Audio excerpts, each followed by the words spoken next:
Delaware105.9. He gives grooming tips to political candidates, and with the next Republican debate tonight, he's at it again, starting with Rand Paul. He's got a really bad haircut. It looks very childish. It reminds you that he is the son of someone else who has run unsuccessfully. It doesn't make him look very buttoned up. It almost looks like he has gotten a perm. Then to someone Gilman thinks needs ironing of his face. Mike Huckabee looks really wrinkled. He's got what we refer to as worry lines on his forehead.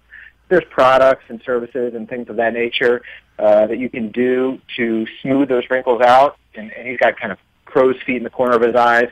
And you don't want to look worried or upset or like you haven't slept a lot. That doesn't kind of instill confidence in your constituents. Quite the opposite problem for Marco Rubio. People might view him as being a little too young, a little too inexperienced. Maybe having a little gray in that hair could make it look like he has a little more experience under his belt and make him look a little older and more mature. Long pants might help, or maybe Rubio should try this. Beards tend to gray before hair on top of a man's head. So if you wanted to grow a little beard out and see if some gray pops through there, that might also be a little help to him as well.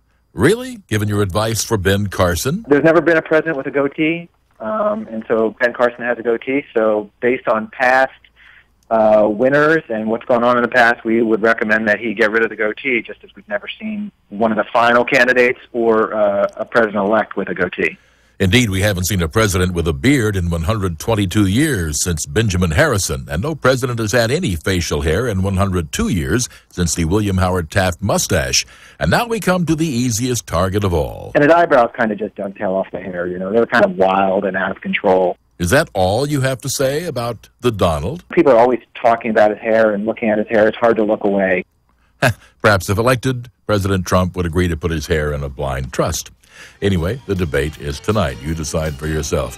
That's the Offbeat on America in the Morning for Wednesday, September the 16th, and we can tell you that a couple of Saturday Night Live alums have birthdays today. Molly Shannon is 51, Amy Poehler is 44. The producer is Tom Dulac. Associate producer and webmaster is Paul Hill. We're at JimboTalk.net.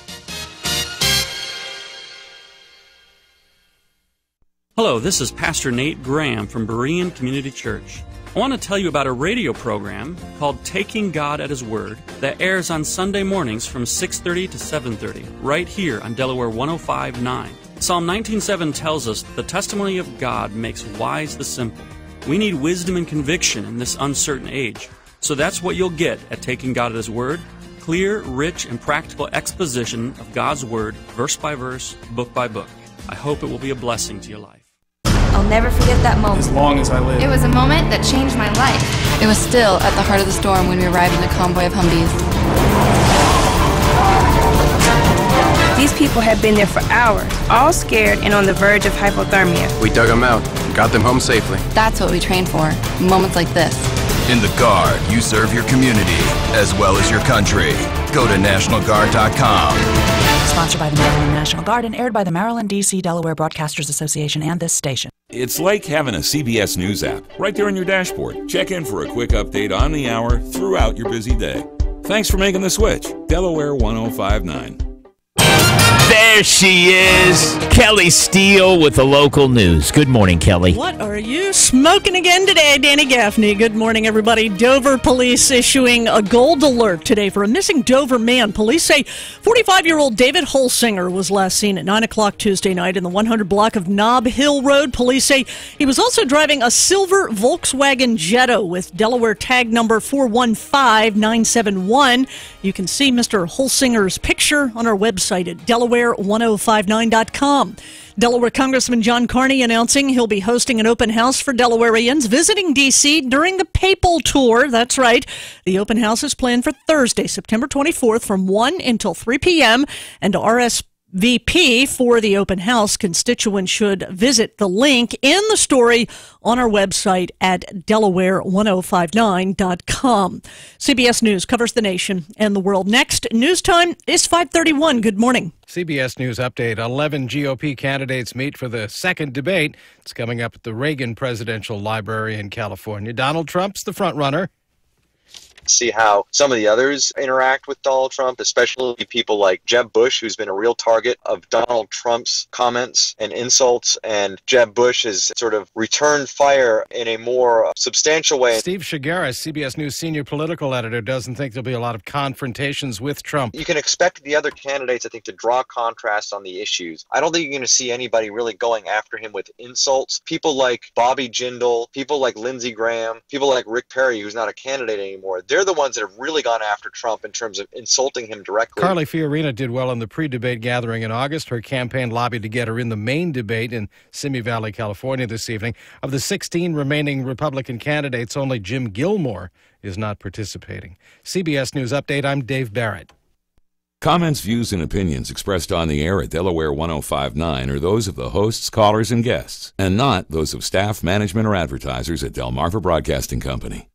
When DuPont Pioneer says we're with you from the word go, what's that mean? We have a deep bench of people helping you get the most from your soybean acres year after year. Your local DuPont Pioneer team is dedicated to knowing your land and knowing your needs throughout the season. It means we bring world-class soybean varieties developed and proven in your area. Pioneer brand soybean varieties are developed and tested locally to deliver the agronomics you need to maximize yield and profitability.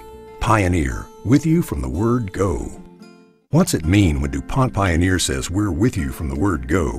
When water is limited, it means Pioneer brand Optimum Aquamax hybrids. Our hybrids are tough from root to tassel. World-class genetics are part of the package. Optimum Aquamax hybrids stand up to drought when other hybrids wilt. They're proven performers, even when your fields are thirsty, and they stay green longer. Built to use less water per bushel. They deliver, rain or shine. Optimum Aquamax hybrids get more out of every drop. Pioneer, with you from the word go. Hi everybody, Jim Weller here, and you're invited to tune in Weller Does Delmarva Saturday mornings right here from 7 to 9 a.m. And this Saturday, I'm going to be live on location at the Delaware State Fairgrounds for one of the largest auctions in the area. It's Wilson's Auction Sales Mid-Atlantic Fall Equipment Auction. It's going to be epic. They're going to have construction equipment, tractors, combines, planters, implements, trailers, trucks, fleet vehicles, lawn and garden stuff, tools, and more. The auction starts at 9. Tune me in or come on out to the auction. I look forward to seeing you. Hi, this is Dan Gaffney inviting you to join me live and in person at Jimmy's Grill on Route 13 in Bridgeville this and every Friday morning, 5:30 a.m. till 10. Hi, everybody. Jim Weller here from Weller's Utility Trailers in Bridgeville, and I invite you to join us Friday mornings at Jimmy's Grill. Check me out also at wellers.com. It's made from scratch cooking and made from scratch radio. Hey folks, Colin Walls here, and we're going to be talking about your car's AC and having it repaired at Walls Service Center. Join us. Brought to you in part by Jimmy's Grill and Highway 1, Bob Wheatley of Alliance Real Estate Professionals, Dry Zone, Kent Sussex Industries in Milford, Delaware. We'll talk with Mark Johnson of That Granite Place in Bridgeville, Compass Energy and Laurel Petroleum with Andy Cannon. And our program brought to you in part by Ricky Williams and R&L Irrigation. We have an open microphone for you to talk with us every Friday morning at Jimmy's Grill in Bridgeville. We'll see you there this Friday on Delaware 105.9. What is the Bible? Well, the Bible is not a book of rules or even a book of heroes. The Bible is most of all a story. It's an adventure story about a young hero who comes from a far country to win back his lost treasure. It's a love story about a brave prince who leaves his palace, his throne, everything to come and rescue the one he loves. It's like the most wonderful of fairy tales that has come true in real life. You see, the best thing about this story is it's true. There are lots of stories in the Bible, but all the stories are telling one big story, the story of how God loves his children and has sent his son Jesus to come and rescue them from their sins. Hi, this is Pastor Dwayne Smith from Sussex County Bible Church in Harbison, Delaware, and I would like to take this opportunity to invite you to join us for our weekly radio broadcast, The Voice of Truth, where we explore this wonderful story every Sunday morning at 8 a.m. right here on Delaware 105.9. The Dan Gaffney Show begins its broadcast day from the opulent new studios of the Delmarva Broadcasting Company's Delaware 105.9 inside the Gaffney Broadcasting Complex. And now, join us as we stand for the playing of our national anthem. That's a little goofy, especially when you're going into the national anthem.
right, we have a lot of things coming up. We're going to talk about the chip on your bank card, your debit card, and some of the new rules with that coming up this morning. Would you eat fish from the bay and the rivers of our area? We'll talk about it here. Pedestrian crossings on Route 1 in the news. I've got something to say about fast food. I got a little rant today at 7 o'clock. Why do they keep feeding us poison at these restaurants? That's really going to be the rant. Also, would you want grocery delivery? We have that story this morning, all here on Delaware 105.9. Dan Gaffney here. Hi, Kelly. Kelly Steele. Good morning, Danny. She's in the newsroom. She's handling that. We have meteorologist Steve Williams here today. Gary Schofield on sports. Robin Bryson on traffic watch. And you on the telephone. Colin Wall's working the cameras here today. We are streaming on YouTube. YouTube has a live stream. If you search for The Dan Gaffney Show, you'll see me there today wearing my very drab gray shirt, but it does match my hair, at least. Yeah, there is really no color on you today, is there? No. It's well, sort of your face is kind of reddish. Pink. But, I would say pink. Right. The Gaffney pink color, yeah, right? I would say that. Right. But the shirt's sort of gray. And hi, we're on the air. You can watch that if you want to see what a live radio show looks like on camera. Yeah, 3 cameras, actually. Pretty intense 3-camera setup here with the graphics and the whole thing. Trying to make it look as professional as possible. I think he's doing a good job. So you want to watch that till 8 today. YouTube, The Dan Gaffney Show. I didn't put a link on my Facebook page yet, but it's the same link as yesterday, everybody, if you want to look for it. So I'm happy to be here, and we'd like to hear from you. You can be on the program at 839-1059, 839-1059. You know what's on my mind this morning is public school. And I was watching a lecture on TED Talks the other day.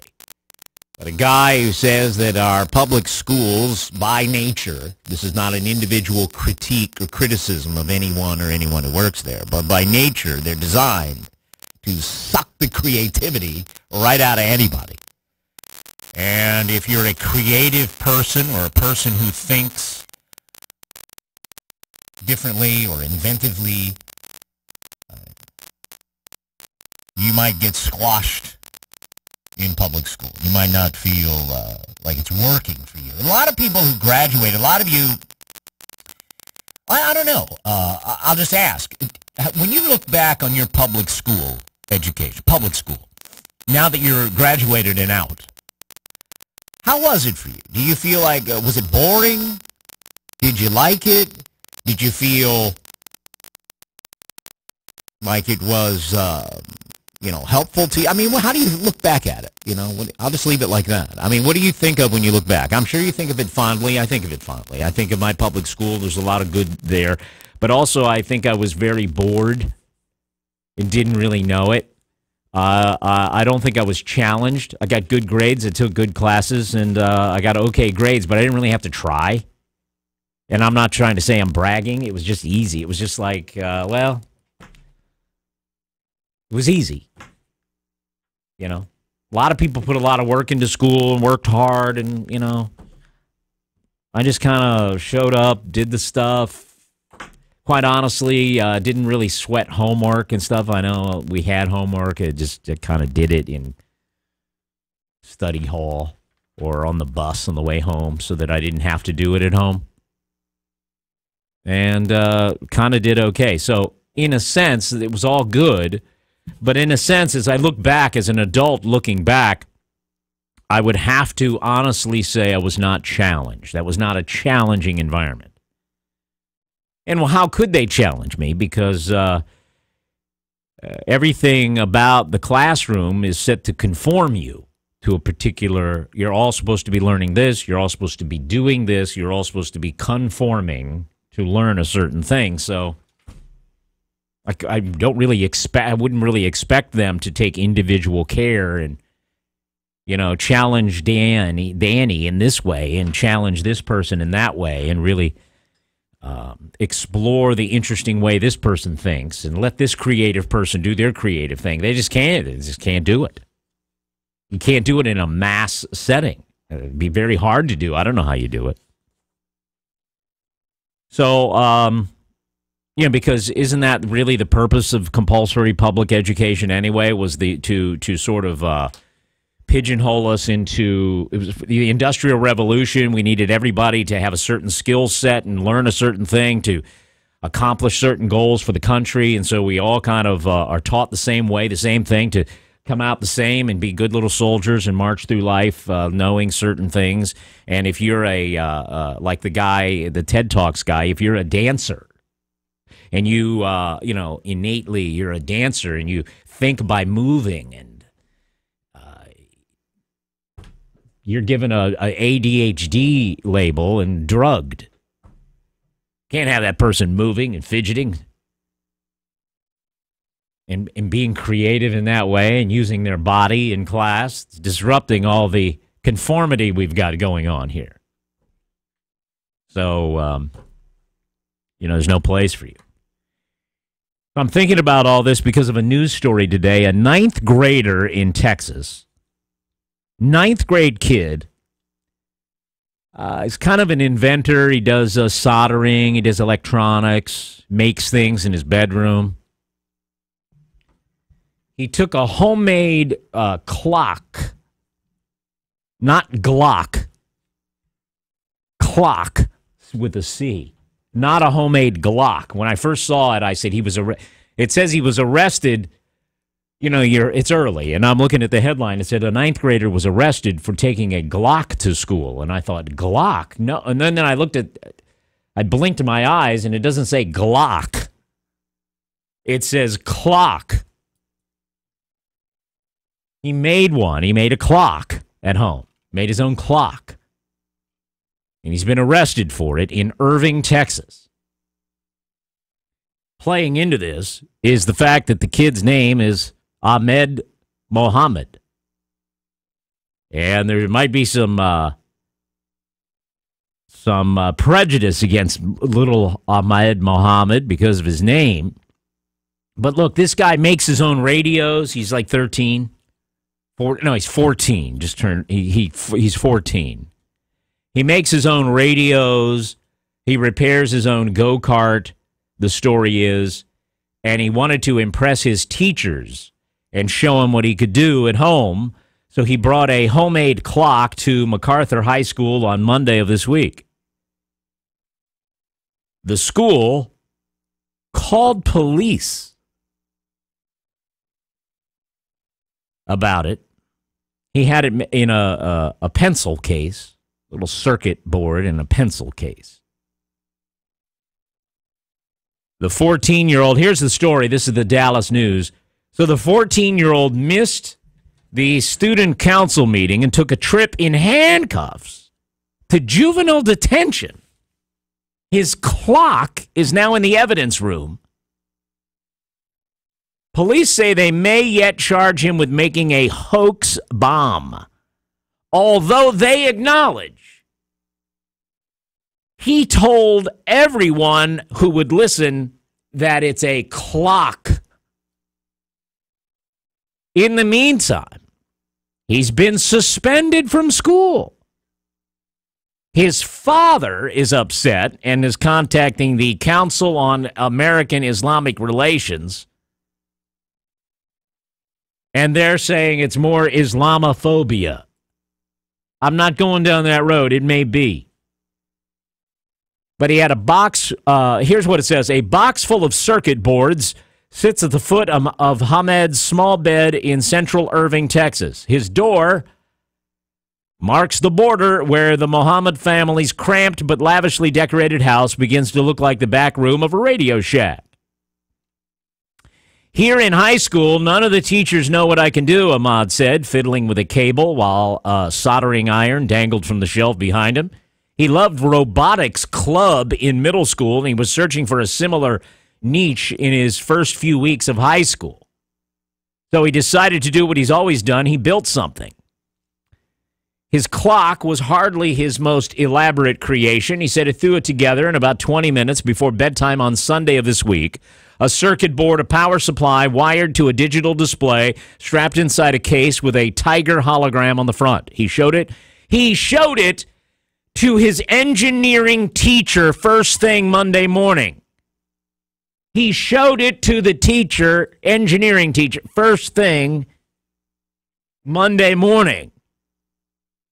He was like, "That's really nice," Ahmad said. "I would advise you not to show any other teachers." He kept the clock inside his school bag in English class, but the teacher complained because the alarm was beeping in the middle of a lesson. So Ahmad brought his invention up to her to show her afterward. I just wanted to show you what was beeping, Quote, "She was like, 'It looks like a bomb,' he said. I told her it doesn't look like a bomb to me." The teacher kept the clock. By the way, how does a teacher, the English teacher, how does she know what a bomb looks like?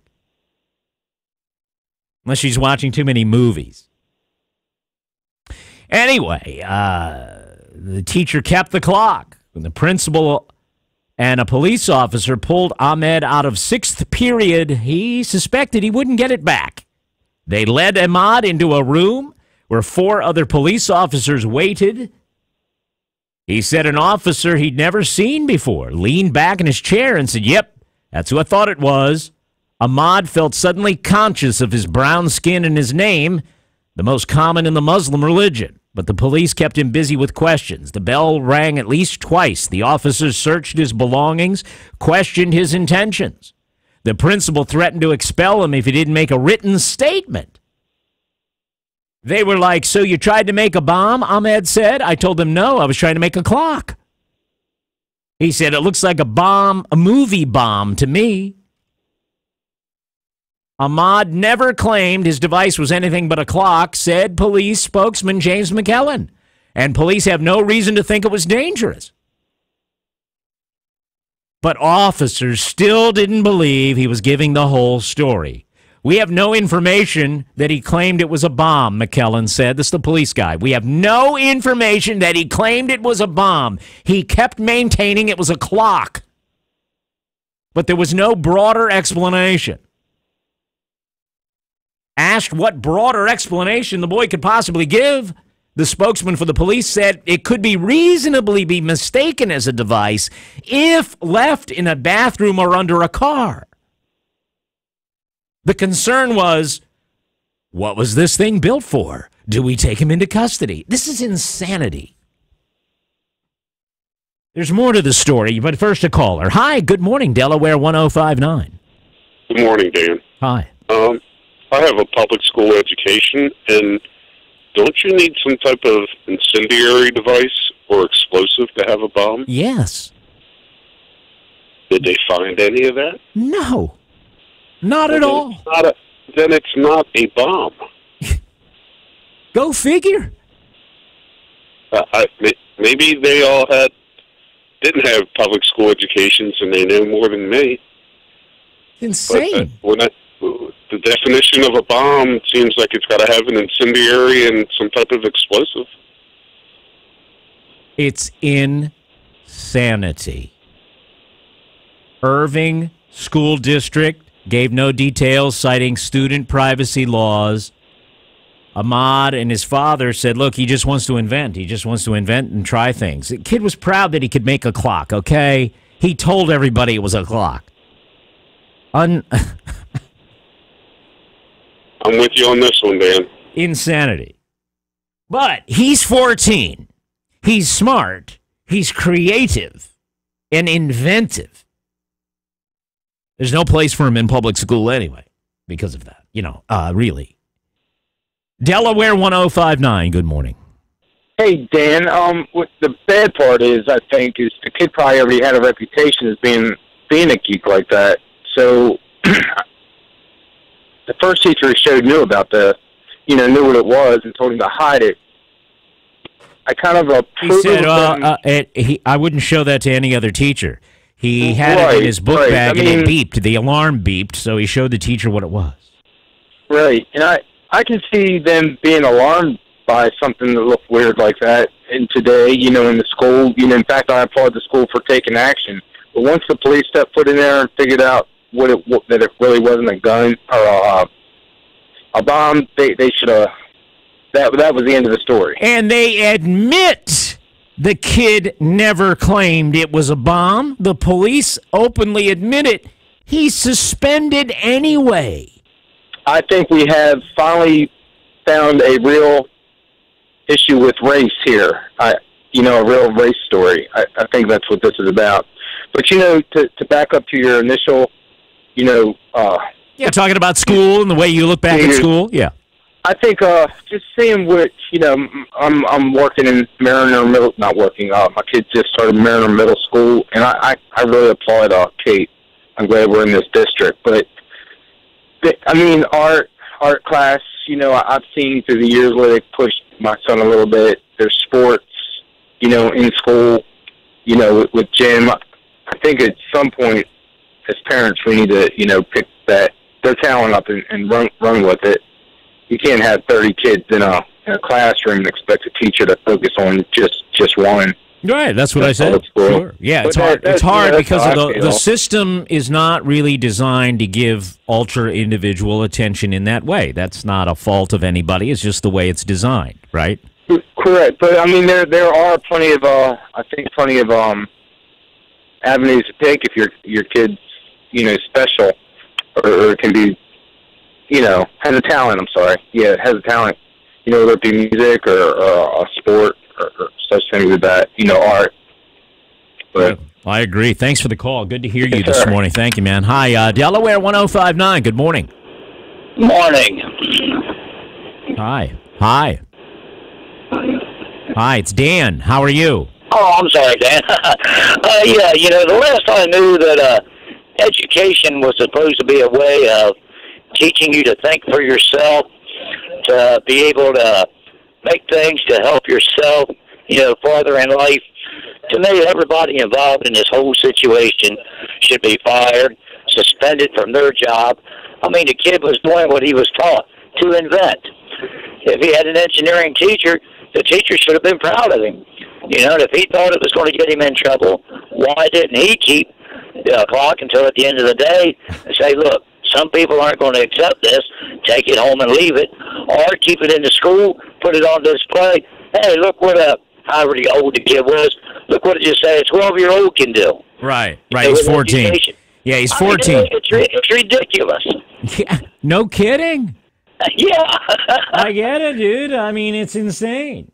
Let me take another call. This is you're next. Line 3, Delaware 105. Now, what's your first name? My name's Aaron. Oh, it's Aaron. Aaron, good morning, sir. Good morning. I cannot believe what they did to this boy. When the rest of the world, well, a lot of kids his age are sitting around playing video games, Call of Duty all damn day after school. He's sitting and tinkering, doing something with his mind, and this is the result. I don't. That makes me sad. The newspaper reporter. The newspaper reporter says right now Ahmad is sitting in his bedroom, tinkering with old gears and electrical converters. He's vowed never to take an invention to school again. Well, yeah, I can't say I blame him after this thing. That's ridiculous. I just can't believe it that his engineering teacher didn't step up a little bit and do something. Right. There's no blasting cap on it. There's no... There's nothing. It's a clock. Yeah, clock. That's it. Yeah, we have the, honestly, I agree with what that one caller said, is that we might actually have a case of racism in this particular instance. I can't... I don't know. It's hard to say. If, some little white kid had decided to make something like this and brought it to school, how they would react. I don't know, but it's pretty incredible that at 14, he's fixing his own go-kart. That's kind of stuff that I was doing. Sure, I gotta fix my own bike and all that. There's I don't know, something's happening with our kids, and they just don't know how to do stuff anymore. They're They need to unplug from the internet. Right, so how about the lesson to all the other kids? You know, let's say there's 30 kids in a classroom. There's 29 other kids that look at this and go, I'm not going to do anything out of line. I'm not inventing anything. Yeah. I don't want to get handcuffed in front of everybody. Yeah, that would definitely dissuade them from doing anything original. Right, I got to take a break. We'll be back. Good morning. It's 5:57. Local news first, then CBS News. Every hour, on the hour. Whatever happens next, happens here.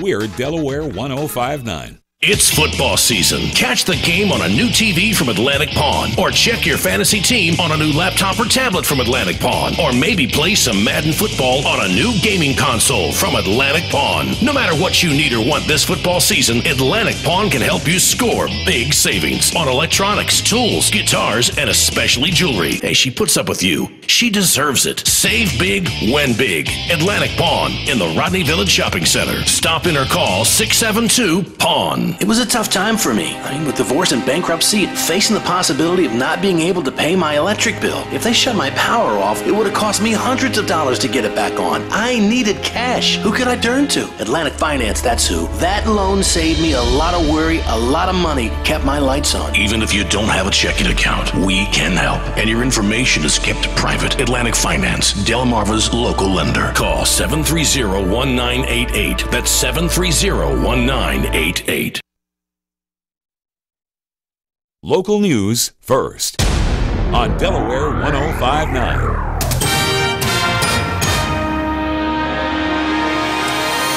Delaware 105.9 News Time, 5:59. Good Wednesday morning, everyone. I'm Kelly Steele from the Weather Center. Going to be another gorgeous day across Delmarva. Mostly sunny, low humidity, a high of 81. 3 dogs and 2 cats are dead following a fatal house fire in Hebron. The Maryland State Fire Marshal's Office says a neighbor of the North Main Road home reported the flames about 12:15 Tuesday afternoon. Investigators say they found the flames started in the living room by something electrical. The fire has since been ruled accidental. Sussex County officials reminding property owners that the deadline to pay annual county property tax bills is at the end of this month. You can pay in person, online, by phone, or by mail. Any payments mailed have to be postmarked no later than September the 30th. Any payments made after that will be subject to penalty. From the first town in the first state, this is WXDE Lewis.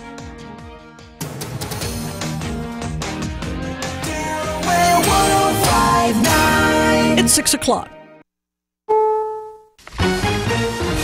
CBS News, I'm Frank Sedapani. Frontrunner Donald Trump, surging Ben Carson, and 9 other Republicans running for president will square off tonight in a second campaign debate. CBS's Nancy Cordes tells us Trump could have a bullseye on his chest, but his rivals will have to take careful aim. These candidates certainly want to show that they can stand up to Trump, but they also don't want to let the debate devolve into a free-for-all. That doesn't look good for anyone, especially if your brand is that you are a nice guy or a thoughtful guy, because once you get in the mud, it's sticky in there and it's hard to get out. Vice President Biden wasn't shy about going after Trump when he spoke to Latino leaders last night. Biden used unusually strong language to attack Trump's plan to deport illegal immigrants. One guy absolutely denigrating an entire group of people, appealing to the baser side of human nature, working on this notion of xenophobia in a way that hasn't occurred in a long time.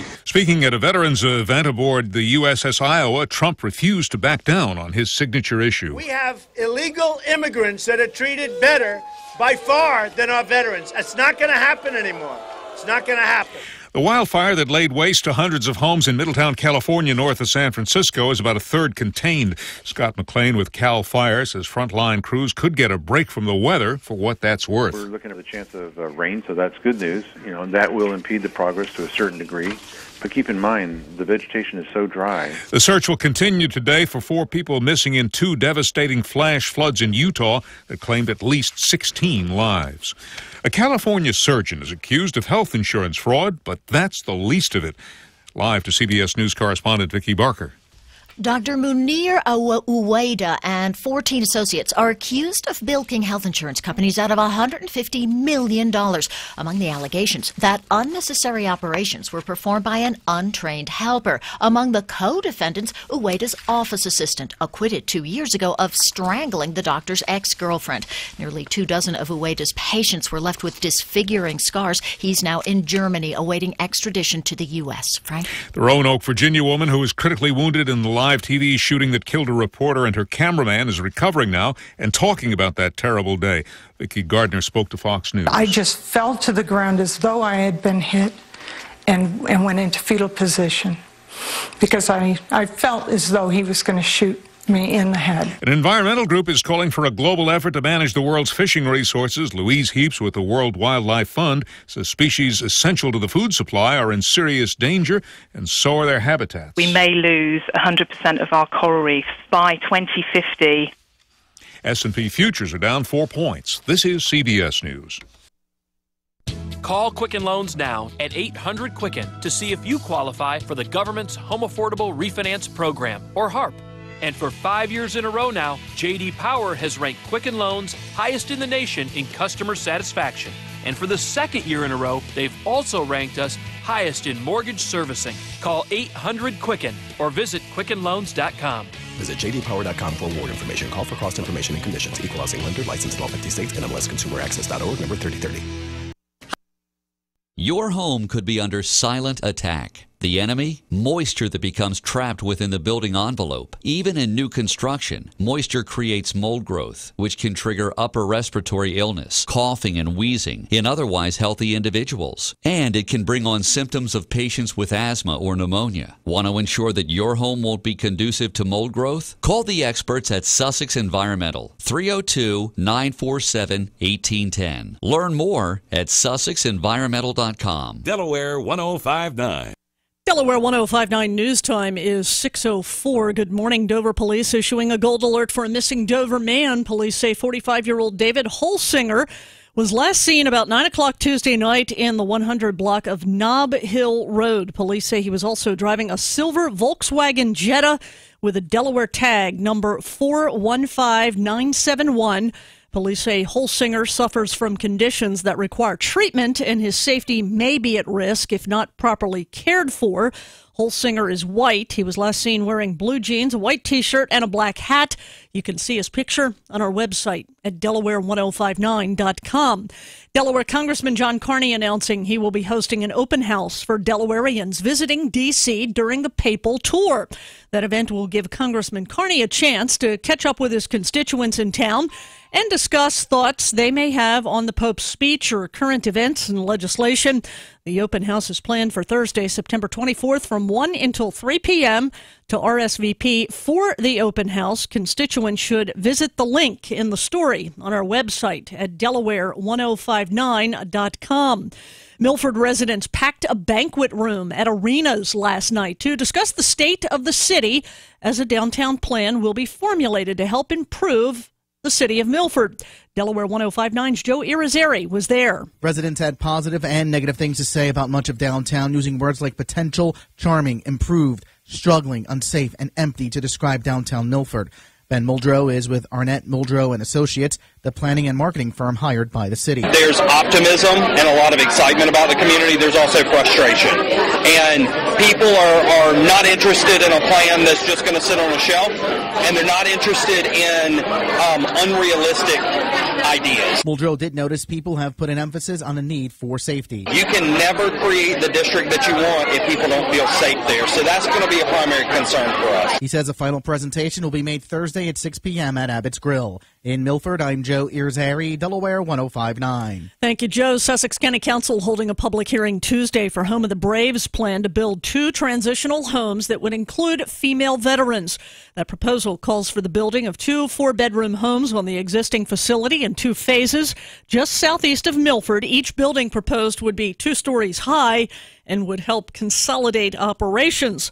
A startling statistic shows 67,000 veterans are homeless each night across the nation, with 5% of those being women. Currently, the facilities at Home of the Brave in Sussex County provides transition for men. Retired Brigadier General Ruth Irwin spoke at the public hearing yesterday in support of that proposal. She says there has been female veterans and their children who have come to the facility seeking assistance. They tend to transition quicker than the men. A lot of their problems are financial, and so we get them up and on their feet and out on their own so they can become independent, contributing members of society, just as they once were when they served their country. There was no opposition for the proposal, and the council voted unanimously to approve the plans with some conditions. You can read more about this on our website at Delaware1059.com. Delaware 105.9 News Time is 6:07. Gin Blossoms Live, a night filled with all your favorite hits. Saturday, November 14th, 8 p.m., Harrington Raceway and Casino Exhibit Hall. Gin Blossoms.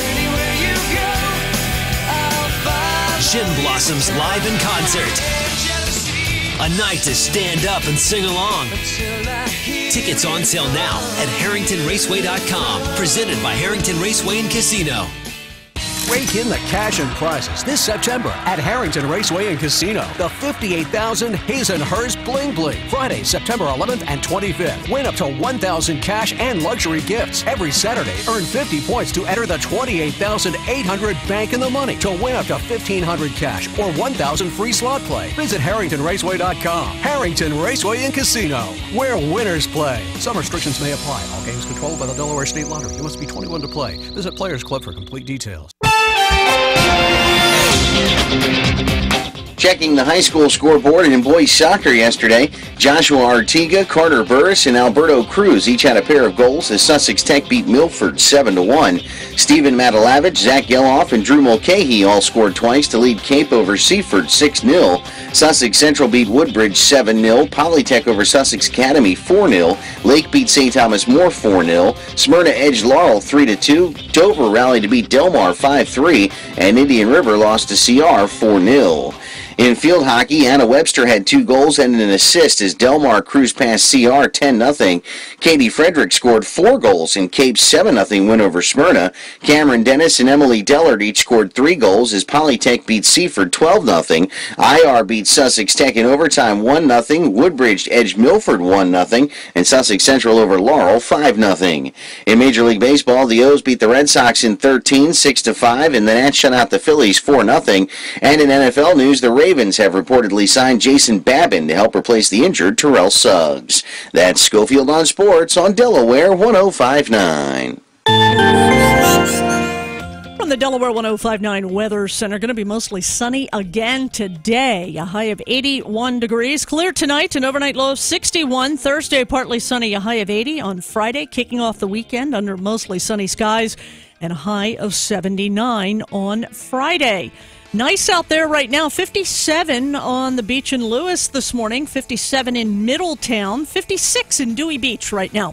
I'm Kelly Steele in the Delaware 105.9 newsroom. More of the Dan Gaffney Show coming up on Delaware 105.9. 14-year-old kid, high school, Irving, Texas.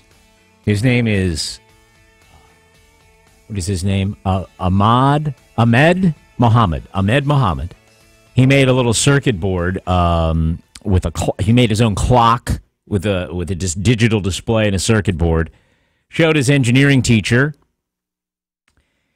and always referred to it as a clock. It was in a pencil case, and it was beeping during English class, and so he showed that teacher what it was. This is what was beeping. I made a clock.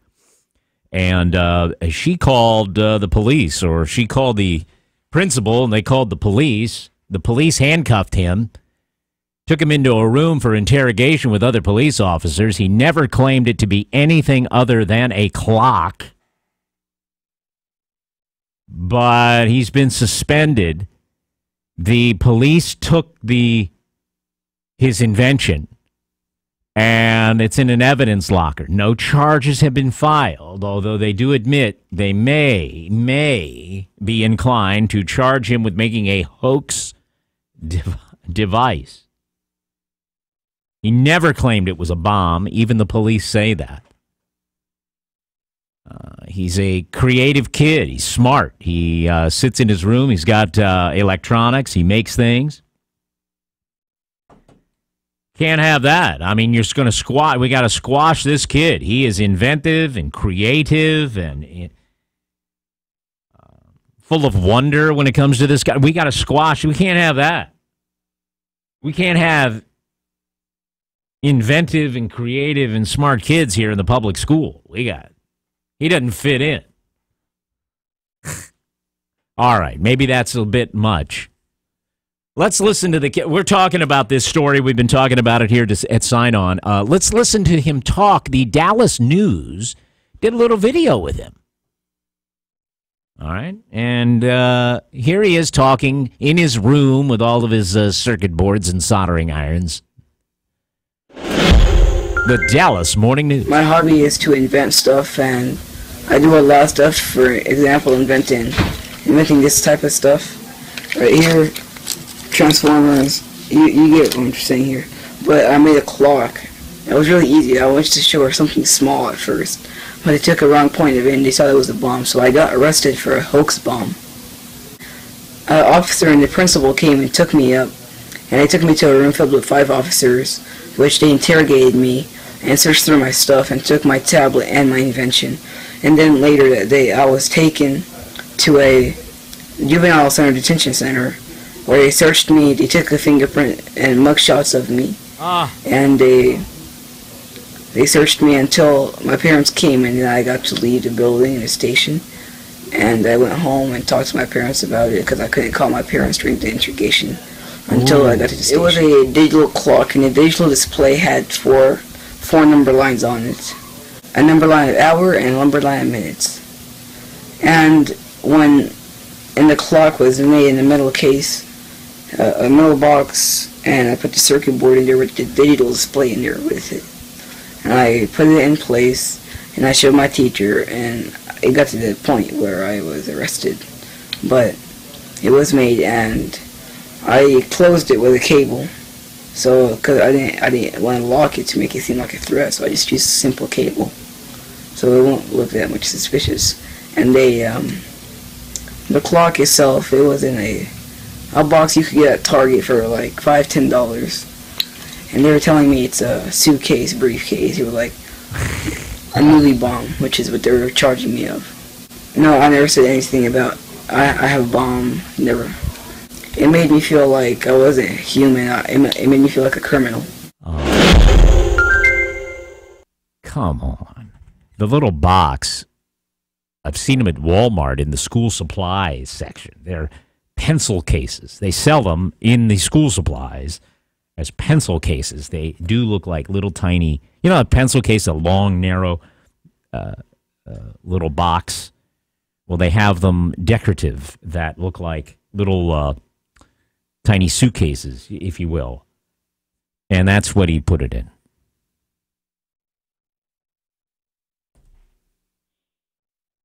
Ivory, good morning. Good morning, Dan. As I've been listening to you this morning with this situation with this kid, basically, Dan, it seems to me that to examine the thing and then come to the conclusion that it wasn't a bomb or anything like that, just a little bit of common sense could have stopped this from going in the depth that it went.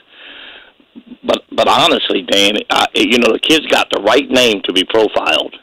He's got the right name and the right basically racial culture to be treated that way, and that's exactly why it went the depth that it went.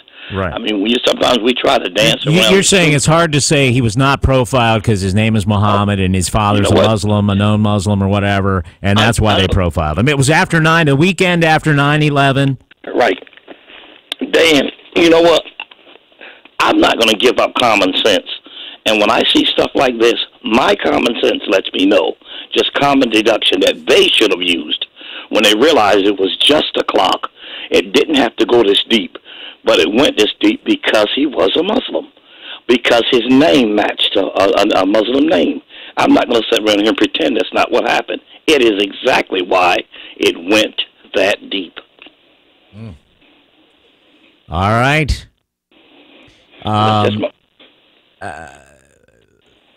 Well, the father has the Council on American Islamic Relations, a group that I'm not that fond of, working with him. But, I don't know who the dad is supposed to call.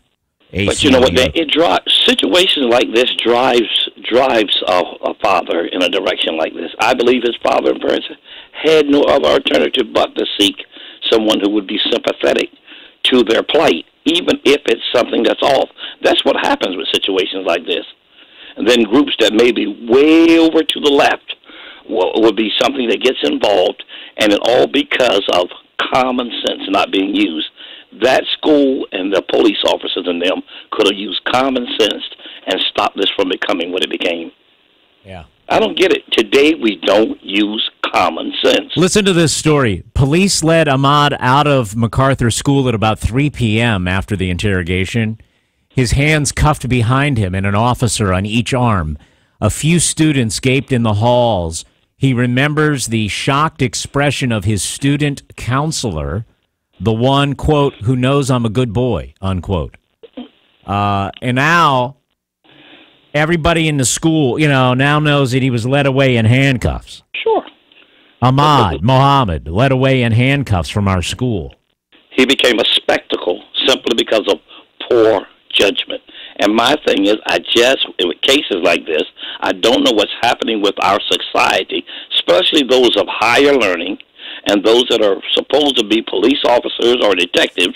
What's wrong with our society that common sense does not prevail anymore? Right. Some kind of hysteria of some sort, Ivory. Thanks for bringing it up, and thanks for calling. Here's Tony driving through Del Mar. Hello, Tony. How's it going this morning? It's going well. I think Ivory hit on a lot of points this while ago, but the common sense is what's missing with a lot of things nowadays. It seems like to me, this is a very smart kid. And common sense, like Ivory said, would have let them know that was not a bomb. Seems like to me it's going to be a very high-dollar suitcase going to follow this. I mean, you got public humiliation of this kid. And, what? Just say if me or you just take a piece of plastic and pour water in it, drill a hole in it or something. Are we making a water bomb? I don't know, but we're creating a leak and a mess. I know that because the water's leaking out the bottom of that hole. I mean, where were the kid's parents at when they were searching this kid? No, they didn't let him call him. That's what I'm talking about. They interrogated him at the school, then took him to the juvenile detention center, searched him, fingerprinted him, then the parents came, Well, see, they're not even supposed to ask this kid a bunch of questions and search him without the consent of an adult or his attorney. I don't know what's going on. Now, I guarantee you some high-dollar lawyers just waiting to get in touch with his family. It'll be interesting to see what happens. You're right about that. All right, here's George in Argo's Corner, retired educator. George, good morning. Good morning. Good morning. Beautiful day out there. It is. Another great one. We had an incident with a granddaughter, 8 or 9, it was several years ago. Her and her sister and mother were going to one of these scrapbook making classes. Yes. Okay. And she mistakenly put a pair of plastic scissors in her coat pocket. Okay. That the kids use. Mm-hmm. And she forgot about it, and she wore the coat to school the next day, found the scissors in her pocket, walked up and handed them to the teacher. They want to charge her with carrying a concealed deadly weapon. Oh, my goodness. That's how stupid schools are getting. And she has ADHD to some degree, and that's how asinine they're getting anymore in school. Just like this kid kissing that girl last week. Right. I don't know what's coming of education. I'll tell you, I retired in '91. I'm so glad I got out of teaching school. Funny. Thanks for calling. Listen, this is the Dan Gaffney program, Delaware 105.9. We are live on the radio. You're hearing us at 105.9. We have an app. You can listen on your smartphone, get the Android or the Apple app. You can hear us on TuneIn. And this morning until 8 o'clock, we are streaming on YouTube video. We have video of the program. All you have to do is go to YouTube and search Dan Gaffney Show if you want to see what video looks like here inside the station. Thank you, Colin Walls, for that, and catchitlive.com. Good morning. It's 6:21, Delaware 105.9 And back in a minute. Oh, my gosh. Football season back again already. Sure is. And an early Christmas present of a new flat-screen TV sure would be nice. Christmas? We can't afford Christmas presents. We're still paying off the high-energy bills from last year. You're right. Okay, I'll just have to squint at this little TV another year. Right now, save up to $1,000 on a new Train XV heating and cooling system and take advantage of the best financing program Service Today has ever offered. That's right, save energy, save money, and buy before October 15th and receive a new 48-inch flat-screen TV absolutely free as our Christmas gift to you. Call Service Today at 800-659-2273. Right now, save up to $1,000 on a new Train XV system, get amazing financing, and a new 48-inch flat-screen TV free through October 15th. Remember, it's hard to stop a train. Service Today, we make it right now. Subject to credit approval. See store for details. Say goodbye to summer as Cheer Delaware presents the 39th Annual Beach Day Healthy Living Expo at the Rehoboth Beach Convention Center on September 25th. Visit the many exhibits for free gifts, free wellness information, and free health screenings. The day includes the Cheer Power Walk and Stroll and live entertainment at the Rehoboth Beach Bandstand. Cheer Beach Day celebrating seniors is bigger and better than ever. Cheer Beach Day, Friday, September 25th from 9 a.m. to 2 p.m. Call 302-854-9500 or visit online at cheerde.com. All right, here we go. Delaware 105.9 Traffic Watch, and Robin Bryson is with us. Dan, we're doing all right this morning, moving around the area, dry roadways and light activity, as usual for this time of the morning, as you move around both Sussex and Kent counties. In and out of Georgetown, haven't seen any delays or problems along the 113 corridor. Route 13 also doing all right through Laurel, through Seaford. Do have construction near Seaford, the railroad crossing at Ross Station Road, closed for another day or so. It started yesterday, and doing some work there. Should have it open by the end of the week, hopefully. Detours are posted, though, in the area. Kent County, in and out of Dover, you're doing all right. You know the construction that continues on Route 10 between the Gateway South Shopping Center and Pine Cabin Road. You get the right lane blocked in both directions there until November 1st. Does cause some minor delays during the heart of the rush hours. I'm Robin Bryson with Traffic Watch on Delaware 105.9. All right, weather now. Meteorologist Steve Williams. Today, mostly sunny with a daytime high of 81. It'll be a clear night tonight, low 61. And then tomorrow, partly sunny with a high of 80. For tomorrow night, clear skies, low 62. A sunny day on Friday with a high 79. Friday night, clear skies, humid, low 64. And then mostly sunny, a humid day on Saturday with a high of 81. Sunday, partly sunny and humid with a high 79. I'm Steve Williams in the Delaware 105.9 Weather Center. 55 double nickels in Lewis, 60 degrees in Bethany Beach. Here's Luke on his way to Dover this morning. Luke, go ahead, please. You're on Delaware 105.9. Okay, I believe I'm going to make everybody out there real mad, but I'm going to start off by agreeing 100% with what Ivory said, with what the following caller, the educator, I heard his story before a while back on your station with the granddaughter and the scissors. Absolutely proving the point that Ivory's correct. This is getting beyond stupid when you fail to use common sense. Now let me make everybody mad. You're telling me this kid's 14 years old, way more technically advanced than I'll ever be, because I don't think I can build a clock like he did.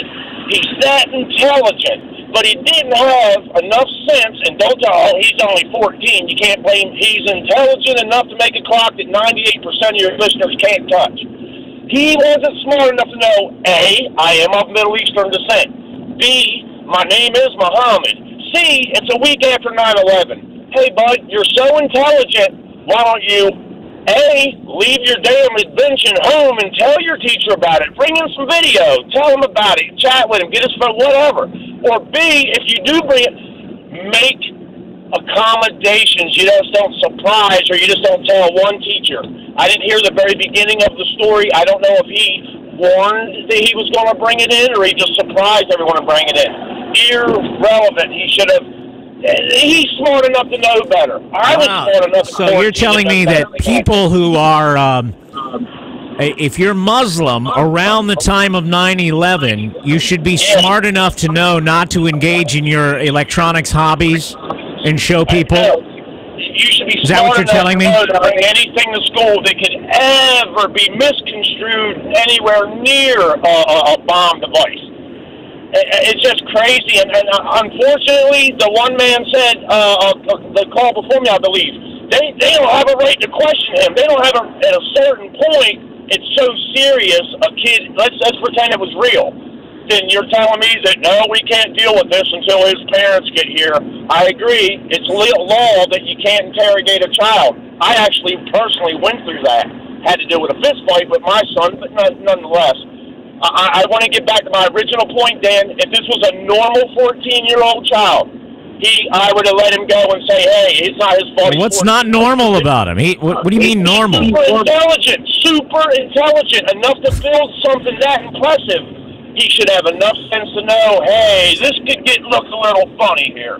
That's common sense also. Let's expect that of a seriously intelligent 14-year-old. All right, Luke. There's Luke. You're supposed to be smart enough to know that racists will try and arrest you for no reason. You're supposed to be smart enough to know that. Well, I guess is what Luke is saying. Super intelligent. Is he? You know, he's bright, knows how to build things. You know, I've met a lot. By the way, Luke, I've met a lot of geniuses who don't know how to tie their own shoe. To quite honestly, I'm not kidding about that.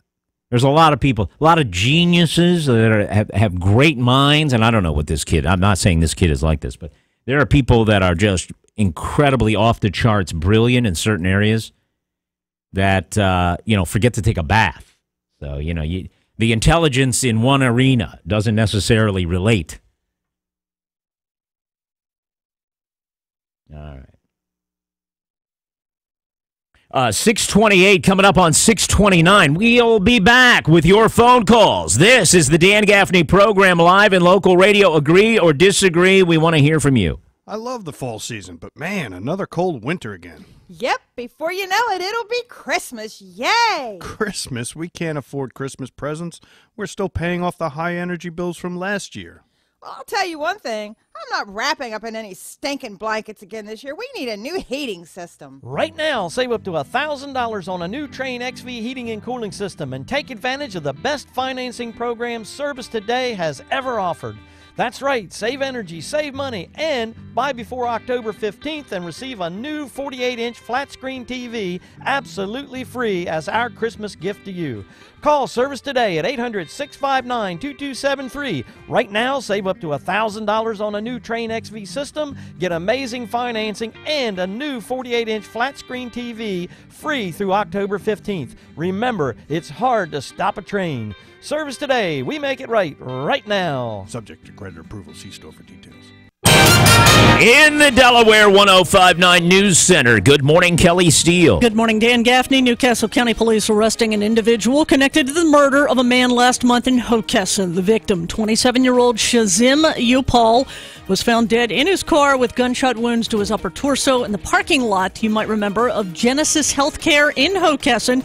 This was back on August 24th. Police now believe Upal was targeted after investigators found a substantial amount of marijuana in his vehicle. Police say they will release the suspect's name and details during a press conference later this morning. A judge is overseeing mediation in a lawsuit filed by the family of a Newark high school student who hanged himself just hours after talking to a school counselor and acknowledging a previous suicide attempt just days earlier. I'll have more about that coming up at the top of the hour. CBS News covers the nation and the world next. Delaware 105.9 News Time is 6:31. Good morning. CBS News Update. He's been out stumping. We have illegal immigrants that are treated better by far than our veterans. It's not going to happen anymore. It's not going to happen. This evening, he'll be standing center stage. Donald Trump, the frontrunner coming into the second GOP presidential debate, with 10 others taking part at the Reagan Presidential Library. Correspondent Nancy Cordes on how Trump's rivals may want the evening to play out. How they deal with Trump, which we have seen before and in the first debate, is a double-edged sword. Obviously, if you come after them, and certainly a number of these Republicans have a bone to pick with him, you can elevate your status. You can get more attention. However, if he turns it around and throws it back at you, his zingers tend to land, and the result isn't always pretty. 4 other candidates, Rick Santorum, Lindsey Graham, George Pataki, and Bobby Jindal, meet in the preliminary debate. CBS News Update, I'm Dave Barrett.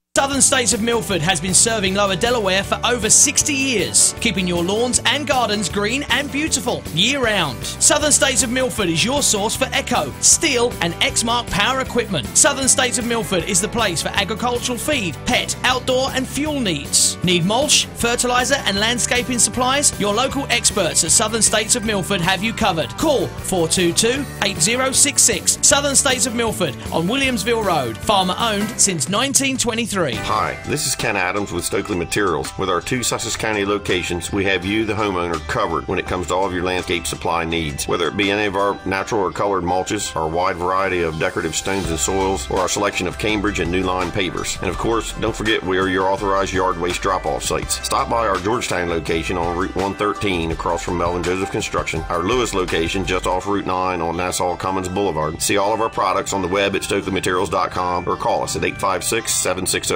Sales, service, training, there's no better place to come than Shooter's Choice. Shooter's Choice offers you everything you'll need from training to shooting sports, firearms, and accessories. Browse their large selection of shotguns, hard-to-find guns, supplies, and accessories for men and women. If they don't have it, they can get it. Shooter's Choice offers professional service for every gun they sell. They also offer several firearm safety courses and Delaware's concealed carry class monthly, with information on all the safety and instructional classes you need to operate your handgun safely. Don't miss visiting shooterschoicede.com and take advantage of their weekday specials like half-price range time, firearms and ammunition specials, and even accessory specials. Shooter's Choice, Delaware's first choice in firearms. Open every day and located across from the Walmart in Dover. Online at shooterschoicede.com. Always on target. Shooter's Choice. Yeah, yeah. Shooter's Choice. Always on target. What would an extra $250 a month mean to you? For some, it's a little financial breathing room. For others, it's a car payment, a home repair, or help with college tuition. Hi, I'm Jay Farner, president of Quicken Loans, and I've got some great news if you're looking to save money on your mortgage. All it takes is a simple phone call to Quicken Loans at 800-QUICKEN to see if you qualify for the government's Home Affordable Refinance Program, or HARP. Folks who refinance with HARP can save an average of $250 a month. That's $3,000 a year. Our home loan experts fully understand the HARP guidelines, and they'll walk you through our streamlined process. And for 5 years in a row now, J.D. Power has ranked Quicken Loans highest in the nation in customer satisfaction. And for the second year in a row, they've also ranked us highest in mortgage servicing. Call 800-QUICKEN or visit QuickenLoans.com. Visit jdpower.com for award information. Call for cost information and conditions. Equal housing lender. Licensed in all 50 states. NMLSConsumerAccess.org. Number 3030. It's time now for the Delaware 105.9 Fishing Report with John Butler, heard every morning at this time. Folks, got an exciting announcement to make. This Saturday morning on Tight Lines, I'll be broadcasting live from the Fall Classic, hosted by Old Inlet Bait and Tackle. Now, this is a very popular tournament now in its 18th year. I'll be chatting with some great folks in the fishing community for the 1 hour broadcast beginning at 6 a.m. Clark told me during the last broadcast of Tight Lines that they've added black drum and cobia to the list of qualifying species. Okay, the flounder bite continues to do well on the charters and private boats and at the inlet as well. Dave and Alex fished with Gale Force charters and managed to 3-man limit on flounder, with the biggest ones being 22 to 23 inches. Bill Kiefer landed 2 doormats aboard Thelma Dale 4, including a Citation 8-pounder on Gulp. Lewis Harbor Marina reporting that catch. Flounders also being caught at the inlet. A young man named Bentley and his grandpa brought a nice flounder to Old Inlet Bait and Tackle yesterday, caught on cut mullet. Larry Lidner also brought a 10-pound flounder in for a photo op. He caught that one on bucktail. So lots of flounder being caught out there. All right, tight lines and be safe out there. I'm John Butler with the Delaware 105.9 Fishing Report. All right. Hey, Bentley, this is the finest mullet I've ever seen. Good morning. Let's go to Gary Marsiglia. He's here from Castrol Premium Lube Express. And going south, right? We're talking with you about your Automobile Maintenance. Good morning. Good morning, Dan. Some of our regular customers live part-time in Sussex County or parts of Maryland, and they leave for several months to head south to their second homes while the colder weather approaches. And many are starting to prepare now for this venture. Most seem to drive to their destinations, while others will leave their vehicles behind and head south. Either way, there are services that need to be performed if a vehicle isn't going to be used for 3 to 5 months, or if a vehicle is going to be driven at highway speeds for 800 to 1,500 or more miles. The service experts at Castrol Premium Lube Express in Millsboro can offer advice, provide maintenance, and service recommendations for any situation, since we know vehicle maintenance and vehicle lubrication best. It is our goal to keep your vehicle in the best possible condition to help you avoid any inconvenient breakdowns or costly out-of-state repairs. At Castrol Premium Lube Express in Millsboro, vehicle maintenance is always cheaper than vehicle repairs. You got it. Castrol Premium Lube Express, Route 113, in the northbound lane in Millsboro between Baker's Hardware and Airbase Carpet. Thank you so much, Gary. Always a pleasure to have you here. Thanks for listening here. Delaware 105.9. We're talking about public schooling. In this case, unfortunate situation, I think, near Dallas, Irving, Texas, where a 14-year-old student, Ahmed Mohammed, is an electronics whiz. He made a clock, circuit board, power supply, digital display, had it in a pencil case, took it to school, showed his engineering teacher, called it a clock the whole time. Engineering teacher apparently said, I wouldn't show any other teachers this. Put it in his book bag. During English class, it was beeping. So after English class, he said, I'm sorry about the beeping. I just want to show you what it is. I can build these things. He's proud of what he does at home with the electronics and the things he invents. He shows the English teacher, oh, what is this? He says, the clock. To her, it looks like a bomb. He says, it's not a bomb, it's a clock. She calls either the office or something. Anyway, they get the police involved. The bottom line is they arrest the kid. They were thinking of, they took him to the juvenile detention place, searched him, took his clock, the device. They have not yet charged him, I guess, with having a hoax device, which is, fake bomb. The police openly admit he never said it was a bomb.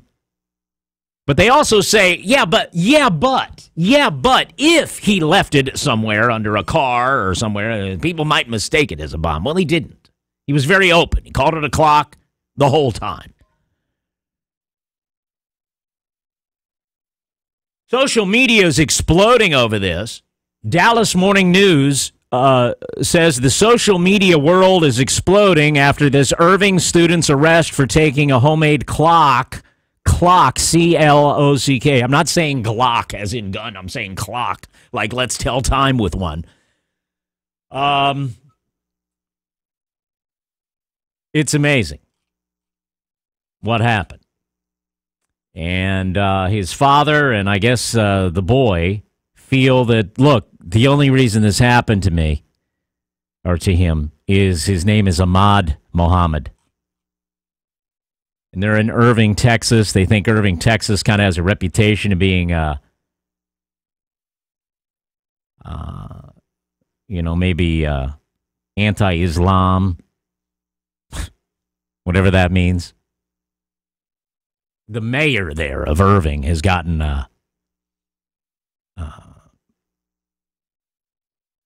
in the headlines in sort of anti-Islamic circles for some of the things she has said. So the behavior of authorities in Irving on the watch list for folks, But look, the bottom line is this. What do you think? What do you think about this kid? He's creative. He seems intelligent. Got some passion, wants to invent. Now he's suspended from school. Got a suspension. I don't know, and this is not really a criticism. It sounds like one, but it's not. I just don't know if there's a place for him in public school, actually. He might be better off. And again, public school is pretty much designed to funnel people into conformity in all thinking and achieving the same outcome.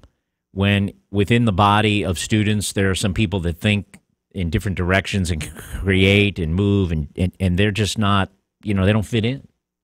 It's just a system that's designed to punch out the same thing all the time. And a lot of these kids are square pegs, and they don't fit in that round hole. They need to be somewhere else. So maybe he's better off. Let's go to Alex in Milford on Delaware 105.9. Hello, Alex. Hi, Dan. I know he showed it to his engineering teacher or whatever, electronics teacher. Was this an assignment for that teacher? No. So, I check book bags every day. It's part of what I have to do is I have to search the book bags of the students that come in. If something like this came into our school, I don't know what it looked like. It wasn't in the book bag. He showed it to the engineering teacher on purpose because he was proud of it. Right. Showed it to him. The teacher said, "I'd keep it in the book bag." Right. If a teacher looked at it, probably what the electronics teacher should have done was say, let me hold that for you till the end of the day. If something like that came in. Well, first of all, why, Alex? You're a teacher, right? Why are you going to hold it? You're going to hold my clock for me? If it has no, I don't pack my alarm clock in my book bag. All right. If it has no reason to be at school. I understand him wanting it to show to the teacher, but that's something to say, hey, look, I make these things. Can I bring one and show it to you? Teacher says, yeah, sure. But again, we don't even let the kids keep the cell phones that they have at our school. They have to turn them in. So if anything electronic that comes in, we're going to, take a real close look at it. Even the little speakers that these, like the wireless speakers that these kids will use on the bus. And watches? Are they allowed to have a watch? They can have an electronic device. As long as it's not like an iWatch or a phone or something like that, like a regular. They're allowed to have electronic devices on their wrist. Right. They can't have anything that's beyond. But not in the book bag. No. Well, they can't. They could keep a watch in their book bag, but not their. Not an iWatch or something. What if it's a homemade watch? Wouldn't matter if it was a homemade watch. If they've got it on their wrist, I don't know. They could keep a watch in the book bag. If it's not being worn and it's electronic, we're going to take it and hold it for them till the end of the day. So you would take their watch if it's not on their wrist. If it's not something that they're wearing, right? We would take it and hold it till the end of the day. So a kid has a watch in his book bag. You're going to take it? Yes. Why exactly? Well, again, we're in an alternative school. There's security issues and things, and unfortunately, when we say we have a no electronics policy, it's tough to balance that out. Now, at the same time. Yeah, but you just said you allow watches only if they're in a certain place. On his wrist. Yes, you can't just keep things in your. We have pocket watch. Is he allowed to have a pocket watch? Sure, in his pocket. Sure. And what if he brings it out and displays it during school to check the time? Yeah, he can do that. He can have a watch. Okay, but what we have is students that will try to bring things in that they're selling. Okay. And they will bring things in. They may have. We've had students have they'll have 3 or 4 pairs of shoes in their book bag. And the reason is for, whatever they are selling shoes on the bus. And I don't know why they do that other than to get money. At least it's not drugs or something. You don't allow them to have commerce amongst themselves? Well, most of the time, commerce amongst themselves has something to do with a drug deal. Well, you just said shoes, so I understand that. I'm not allowed to sell. We don't allow the students to carry more than $5 on their person. All right. We don't allow them to come in. And again, if this is at the alternative school. Yes. So let's say a student is going someplace for the weekend. What if they have $6 with them? They can have, generally they'll hold the extra $1. You'll hold But the dollar. You take the dollar. Let's say a weekend we know that a student lives with mom and lives with dad, goes different places. Kid would come in on, say, a Friday and say, look, I've got $70 with me because I'm going to my dad's this weekend. Okay. All right? We would hold the $70 till the end of the day. All right, but on the bus, if he wanted to buy a pair of tennis shoes, you're saying he's not allowed. He could. I'm saying that they do it, and I mean, and we're not going to stop it. We can't control everything that they do. But I'm saying that even shoes, these guys, they can sometimes be young entrepreneurs. Now, sometimes and most times, these entrepreneurial activities that they're involved in are not as simple as selling a pair of shoes or selling somebody a pair of pants that doesn't fit them anymore, or a watch or something. Most of the time it has something to do either directly or as a barter for some sort of drugs or a debt that they have from drugs or something like that. Now, we can't stop all of it, but I think we're very cautious about how we handle all of these kind of things. Because a lot of these kids are with us because they dealt drugs at their home school. Well, my advice would be don't get into one of these schools. I mean, they're really very limiting, right? But that's your purpose. That's your purpose. Right. I mean, we have kids that are, they're not there because they're exceptional students in the way of academics. They are not the ones that are scoring perfect scores on the SATs and in the gifted and talented classes that are going to do something foolish because they've got no common sense. Right. These are kids that have a lot of common sense as far as street smarts go, but we'll try to game the system to do other things. Right. Alex, explaining life at the alternative school. Very interesting.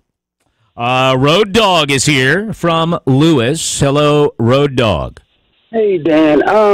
Number one, to the gentleman that just got off the phone, he's talking about problem kids, alternative kids. The alternative school is kids that have been dismissed from the regular schools. This kid that we're talking about is an exceptional student, a good student, and he was proud of something that he made. Yes. And he showed it to his engineering teacher. I mean, how stupid can this other guy be that, he went from talking about they can't have money, they can't bring all this stuff. That's not what we're talking about. We're talking about an exceptional kid being proud of something that he makes. He's in an engineering class. So if he has a little... Well, I don't know. According to the last teacher, it should have been contraband and seized until the end of the day. Yeah, if you're in the alternative school, if you're in the Peak, or if you're in Because We Care, one of those kind of schools where you've been kicked out of the regular school. I deal with those type of kids that have been... I run a program called Take a Knee. It's a conflict resolution program. Okay. And I deal with problem kids. But we're talking about an exceptional kid here. We're talking about a kid that doesn't have any bad grades or any behavioral problems. He's in the wrong ballpark with this guy talking about these alternative schools. Nobody wants their kids in an alternative school. They're in there because they have behavior problems. This is not the case with this young man. This young man was proud of something that he made, and he brought it to display it to his teacher, who's an engineer, who will be proud of the effort that he put in, and maybe, like us, we all need a pat on the back sometime for some things that we do extra. I don't see anything wrong with him doing that. Here's the part that I'm having problem with. Why did they question this kid, detain this kid, without consenting the parents? I would be off the chain right now. They call me the Road Dog. The Road Dog will be biting some behind right now. You don't take my kid. You don't seclude him nowhere. You do not harass him. You don't do those things unless you're going to answer to me. Wow. And I wouldn't want, to tell you what, I would not want the Road Dog off the chain. That's for sure. Amen, brother. Praise the Lord for being on the chain. All right. Stay on the chain for a while. All right. Here's Paul in Georgetown. Good morning, Paul. Hey, Dan. Yeah, I think they lost all common sense in that deal because that guy that called that works at the school, I'll tell you what, he's a little off the mark there. The kid is an engineering student. He went to the engineering teacher. Now, look what I made. I'm very proud of this. Yes. Yeah. And that teacher that the second teacher, she probably don't know what she was looking at. So she thinks, oh, this looks like a bomb. So she calls up the principal or whatever. Next thing you know, the police are there. Now that's where everything should have stopped right there. The guy didn't have an explosive device hooked up to the clock, so why did they take it to the next level? Right, there's nothing hooked up.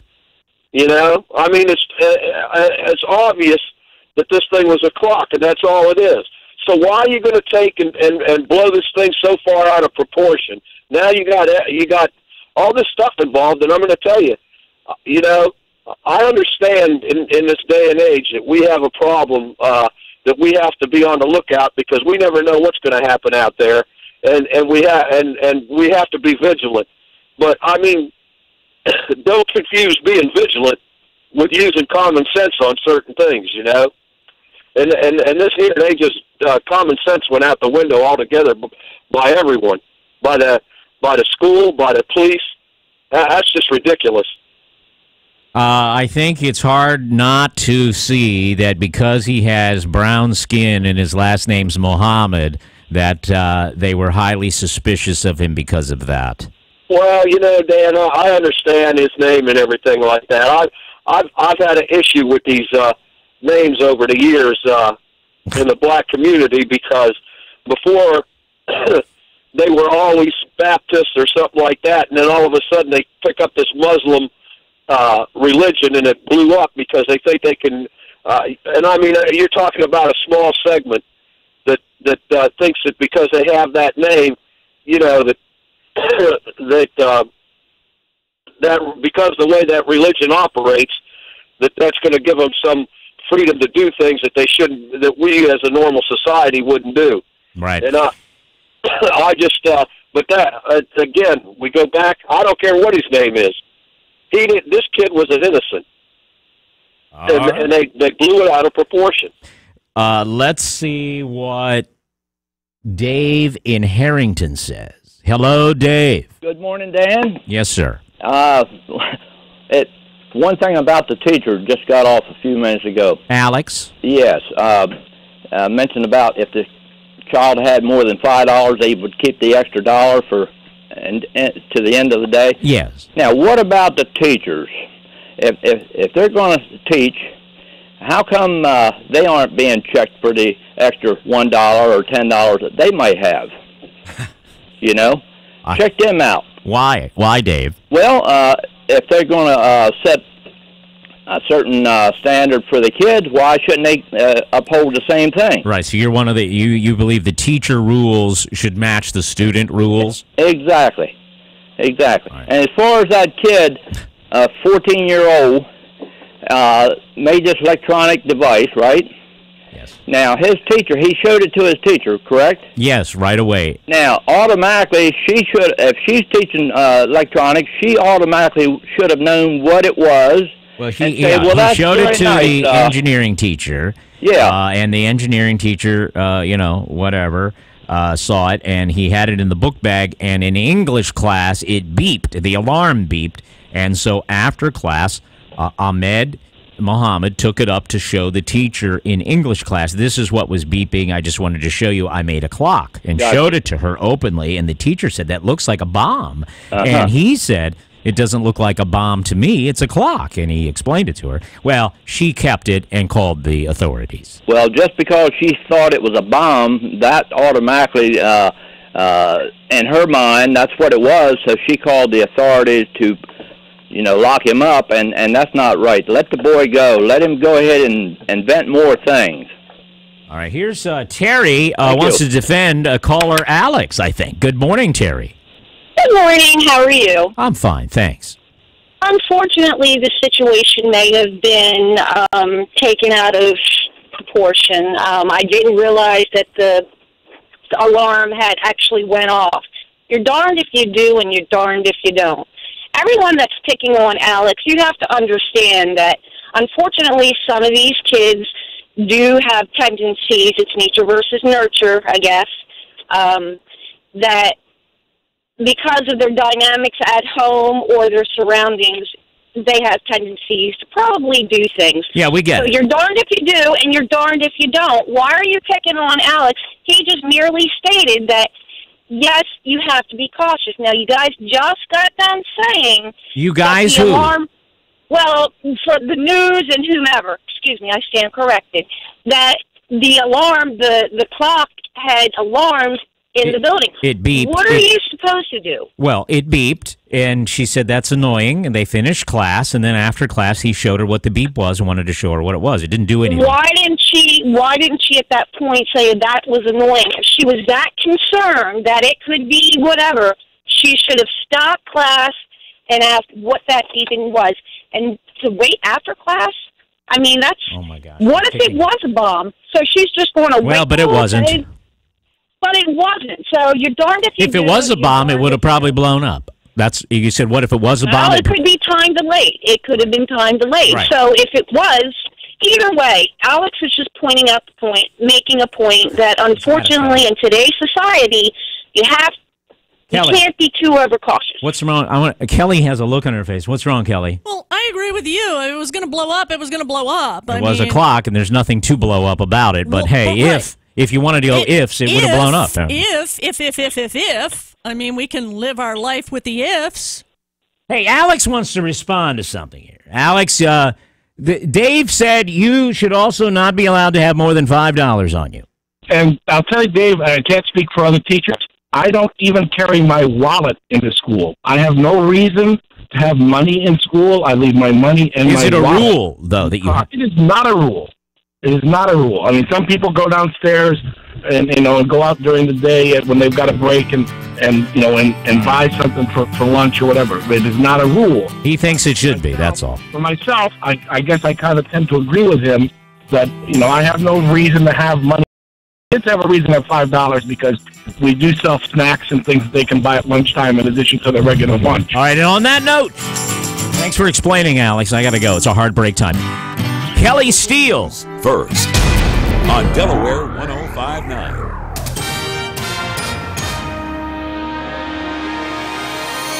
Delaware 105.9 news time is 6:59. Good morning, everyone. I'm Kelly Steele from the Weather Center. According to meteorologist Steve Williams, mostly sunny today, a high of 81 degrees. Dover police issuing a gold alert for a missing Dover man. Police say 45-year-old David Holsinger was last seen at 9 o'clock Tuesday night in the 100 block of Nob Hill Road. Police say he was also driving a silver Volkswagen Jetta with a Delaware tag number 415971. You can see his picture on our website at Delaware1059.com. Ocean City is being recognized for its efforts to make the resort safer for pedestrians. The Walk Smart campaign was recently recognized with the National Peter K. O'Rourke Special Achievement Award. It's named after a past chairman of the Governor's Highway Safety Association in Maryland. From the first town in the first state, this is WXDE Lewis.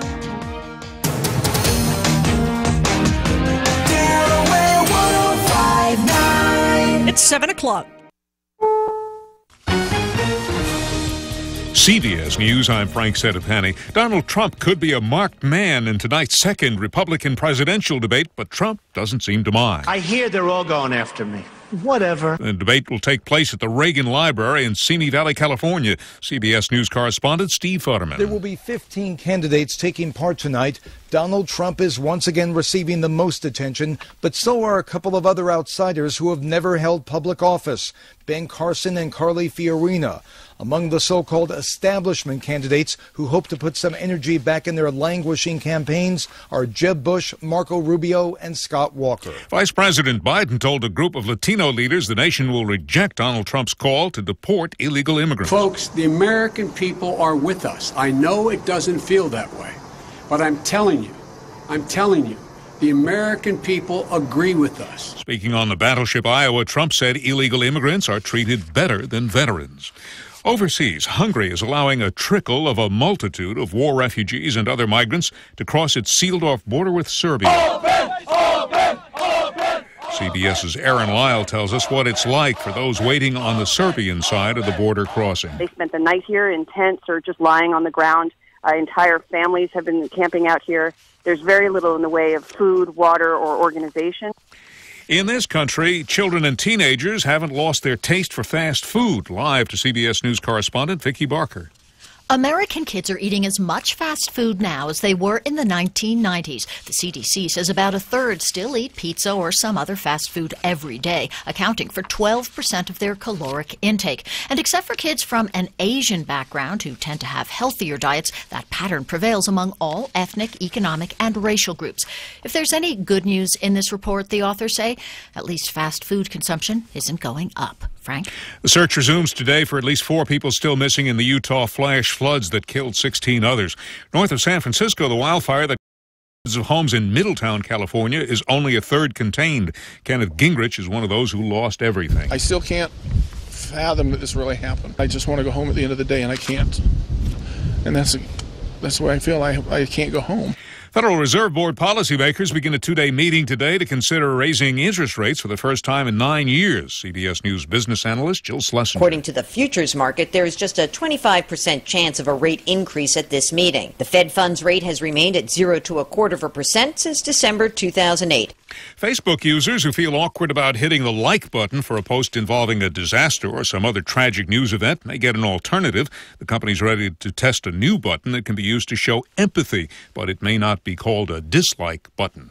S&P futures are down 2 points. This is CBS News. Remember when a small business needed a landline? Today, the world is your office with Grasshopper, the entrepreneur's phone system. On the road, at the beach, or at home, Grasshopper helps you grow your business with all the features of a business phone system and the freedom of a cell phone. Features include multiple extensions for your team, calls forwarded to your mobile phones, voicemails transcribed and emailed, and so much more. See how it works at grasshopper.com, the entrepreneur's phone system. Hi, welcome to Staples. Hey, Staples guy. My store just opened down the street. And you need to get the word out. Right. Well, Staples is your one-stop shop for all printing and marketing needs. So you can print grand opening flyers? Yes. Grand opening banners? No problem. Custom t-shirts? Piece of cake. You sell cake? It's just a saying. Oh, shame. I love cake. Now at Staples, 500 business cards are just $9.99 every day. Copy and print more for less. At Staples, make more happen. In-store and online and not combined. One site only on White Mat. No cash or credit back on prior purchases. Tax and shipping extra. Delaware 105.9 News Time, 7:04. And this news brought to you this morning by Apple Electric, guaranteed reliable. If you need electrical work done right, call Apple. And remember, electricity's not a hobby. Call the pros at 645-5105. All right, Dan, a Milton man faces a host of charges after first being involved in a hit-and-run crash in Rehoboth and then running a red light, also in Rehoboth, and crashing into another car. Delaware State Police tell me 30-year-old Alan Wingo was southbound on Route 1 in his Toyota Camry just after 9 Tuesday night when he failed to stop at the red light at the intersection of Route 1 and Rehoboth Avenue. As he drove through the intersection, police say the Camry was struck on the passenger side by a Honda Civic driven by a 41-year-old Rehoboth Beach man. The impact caused the Camry to flip onto its roof. Wingo was taken to Beebe Hospital, where he was treated for minor injuries and then released. He was charged with DUI, possession of marijuana, and some other offenses. Police say minutes before that crash, Wingo had sideswiped a Lexus SUV driven by a 63-year-old Rehoboth man on Country Club Road near Winter Circle. He was charged with leaving the scene of a property damage collision for that crash. Police say the two drivers involved in the collisions with Wingo were not hurt. A judge is overseeing mediation in a lawsuit filed by the family of a Newark high school student who hanged himself just hours after talking to a school counselor and acknowledging a previous suicide attempt just days earlier. Today's mediation involves a lawsuit filed against Christina School District officials in 2010. A judge ruled for school officials back in 2012, saying they owed no duty to the boy and couldn't be held liable. The state Supreme Court overturned that decision, pointing to alleged violations of requirements to notify a parent or guardian of a student's crisis situation. A classmate reported in 2009 that the boy was contemplating suicide. Several hours after meeting with the counselor the next day, the boy was sent back to class. He then went home and hanged himself. In other news this morning, starting tomorrow, it's going to be safer for pedestrians to cross Route 1 at the intersection of Rehoboth Avenue. 47 ABC reporting that DelDOT is installing a pedestrian crossing system called the High Intensity Activated Crosswalk, or the HAWK signal for short. It's the first of its kind in Sussex County and the third in the state of Delaware. DelDOT spokesman Jim Westhoff. When the pedestrians are crossing, there's a countdown so they know how much time they have to get across, because that's a lot of lanes of traffic they have to get across. That issue is something Rehoboth Beach resident Carrie Gallup knows all too well. She says, it's like playing Frogger, you know. Gallup crosses over Route 1 each and every day. There is no pedestrian traffic signal on the southbound side of the roadway, which Gallup says forces folks to jaywalk or just wait. It takes me a good 20 minutes across the highway during the summer. Those issues were expressed by the Route 1 Pedestrian Safety Task Force to DelDOT. Officials say this hawk signal will prevent those problems. Now, the traffic lights will stay green for motorists unless the hawk signal is activated by a pedestrian by pressing a button on the signal. When that happens, a blinking light will start flashing for motorists. That'll give them more time to slow down before someone starts crossing the street. Installation of the hawk signal will take place between 8 o'clock tonight and 5 o'clock Thursday morning. Motorists should expect lane closures during that time, overnight tonight. Delaware 105.9 News Time, 7:08.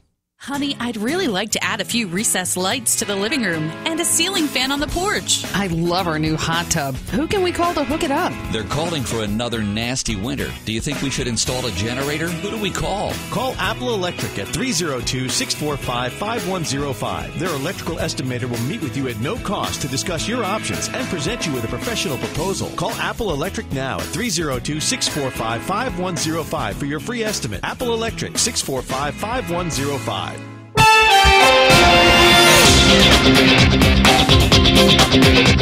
Checking the high school scoreboard in boys soccer yesterday, Joshua Artiga, Carter Burris, and Alberto Cruz each had a pair of goals as Sussex Tech beat Milford 7-1. Stephen Matalavich, Zach Geloff, and Drew Mulcahy all scored twice to lead Cape over Seaford 6-0. Sussex Central beat Woodbridge 7-0. Polytech over Sussex Academy 4-0. Lake beat St. Thomas More 4-0. Smyrna edged Laurel 3-2. Dover rallied to beat Delmar 5-3. And Indian River lost to CR 4-0. In field hockey, Anna Webster had 2 goals and an assist as Delmar cruised past CR 10-0. Katie Frederick scored 4 goals in Cape's 7-0 win over Smyrna. Cameron Dennis and Emily Dellard each scored 3 goals as Polytech beat Seaford 12-0. IR beat Sussex Tech in overtime 1-0. Edged Milford 1-0, and Sussex Central over Laurel 5-0. In Major League Baseball, the O's beat the Red Sox in 13, 6-5, and the Nats shut out the Phillies 4-0. And in NFL news, the Ravens have reportedly signed Jason Babin to help replace the injured Terrell Suggs. That's Schofield on Sports on Delaware 105.9. And from the Delaware 105.9 Weather Center, going to be mostly sunny today. A high of 81, clear tonight, an overnight low of 61. 55 degrees right now on the Circle in Georgetown. It's 57 in Dewey Beach, 55 in downtown Milford. I'm Kelly Steele in the Delaware 105.9 newsroom. More of the Dan Gaffney Show starts now on Delaware 105.9. Okay, Delaware, have you, Delawarean, have you received your bank card or your debit card or Visa card with the little chip in it yet? Maybe you've already had this for a while, but I got mine. My bank, I use debit card a lot. Works like a credit card. It's a debit card. Obviously, it comes straight out of the bank account. It's like an electronic check, if you will. But anyway, my bank, one of the bank, big bank, sent me the card with the little chip in it. Did you get yours yet? 8391059. So I'm looking at the card right now.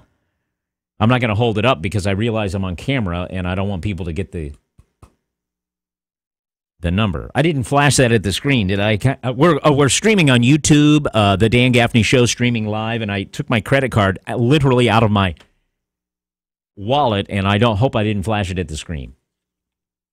I wrote down every number. Right. Where can I shop Can we later just on? delete How much that money's scene? in your account? Delete that scene. Do you have a lot of money? No. Okay. You're not going to get any of that. All right. But anyway, it's got the little chip, little gold Yeah, I've seen them. I haven't gotten mine yet. You're supposed to have it by October 1st. Really? Yeah. Beginning October 1st, how you use a credit or debit card will begin to change using the new technology called EMV. Now, EMV stands for EuroPay, MasterCard, and Visa. Instead of swiping the card, okay, you'll dip it in. You'll dip it in like you do with an ATM machine. It's because instead of reading a magnetic strip on the back, which I still have on here, it's going to read the chip on the front. And that's supposed to reduce fraud. The magnetic strip, fraudsters make those things all the time. If you want to make a fake card, you get a skimmer machine and you can make a fake magnetic strip. So the chip is supposed to make it harder to make a fake card, I guess. And October 1, 2 weeks, is the soft deadline. But until then, if you're a victim of fraud, your issuing bank, picks up the tab. But starting October 1st, if a merchant has not installed the EMV system, the merchant is responsible, apparently, is from what I'm reading here, which is supposed to speed up the adoption of this EMV system. The other day I was at a store using my card. Couldn't swipe it. So it doesn't even have a strip on it? No, it does. Okay. But I had to, at this particular machine, they're all kind of different. I had to stick the card in, and then it gives me do not pull out. Leave it in. So you got to leave it in there, and then till the transaction, then it says it's safe to remove the card, and then it was all over. So I had to stick it in, let it stay in there till the transaction was over. Then I pulled it back out. Some places still let me swipe, some places don't. But what it says here is that a merchant, if somebody defrauds, you're going to be on the hook unless you have this EMV system that reads the chip. Now, you're supposed to be getting new cards in the mail with the little chip on the front, if you haven't already. So I'm just wondering, listeners, hey, you, did you get it yet? 839-1059. All right. This applies to in-store purchases only. Nothing changes with online. Nothing changes with online purchase. Just the way you use it at a store. Here's all right. Here's Mel. Just got my chip this week from PNC Bank. All right, cool, Mel. Yeah, people are just getting them, so I think it's kind of timely. But that's the story behind why you're getting them. It's just enhanced security, and really kind of interesting because this might affect a lot of people. The way you use your credit card will be changing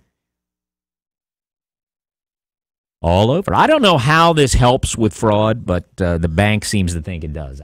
Can't a fraudster just make a chip as easily as they made a magnetic strip? That's what I want to know. Tony in Bethany is live at 839-1059. This is the number I'm asking you to call on this everyday lifestyle topic. 839-1059. Tony, good morning. Good morning, Dan. Hey, buddy. Hey, I got my chip and not that long ago and activated and been using it, but not too long after that, Sunday night, somebody purchased a $267 some type of device. I don't know if it was iPod or iPad but online? Did they do it online? I don't know yet. I can't find out. I've been trying to find out where this thing originated from. In case, I hate to say this, in case it was a friend or a family member. Because if it comes from a certain state, it could just very well be. Uh-oh.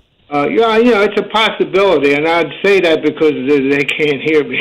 But, the thing you mentioned, that if the merchants haven't activated this and become involved in this new, whatever you want to call it, chip and dip procedure, then they're going to be stuck with it.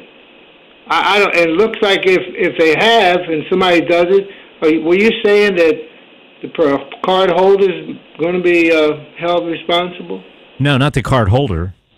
Yeah, because what they're going to do to speed up the implementation of this is they're going to make the merchant probably be on the hook for a fraudulent card if they don't have if they're still using the swipey.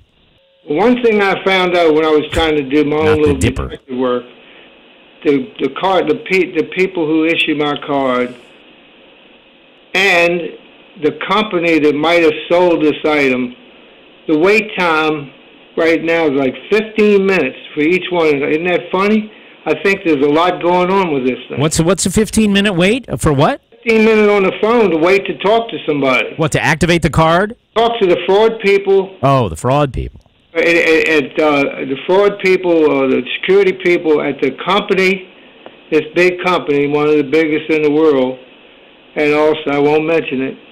And then the company that holds my card, which is also big.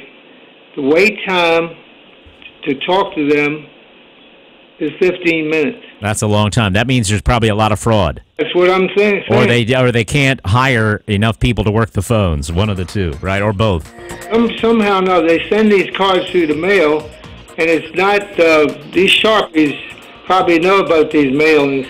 They might be picking those numbers up. All they have to do is get someone's card and activate it.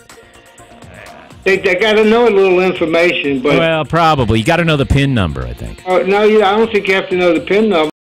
You call up all the time and order stuff, just giving your name. Oh, right. That's your phone number. Right. If you know those three things, they accept you and they'll sell you something. That's right, Tony. Thanks for calling. Tom in Lincoln. Hold on, Tom. I get to traffic, then you're on, okay? Hold on. All right, be right there. I'm going to put Tom in Lincoln on right after this traffic watch with Robin. And traffic still running pretty well around the region this morning. You'll see that 13 starting to build as you work your way out of Del Mar through Laurel and up into Seaford, but no major jams or problems through there so far. The 113 corridor also seeing some increased activity through Dagsboro and Millsboro and up toward the Georgetown area. As you head eastbound, sun glare starting to become a factor, so take the sunglasses with you heading out the door. This morning.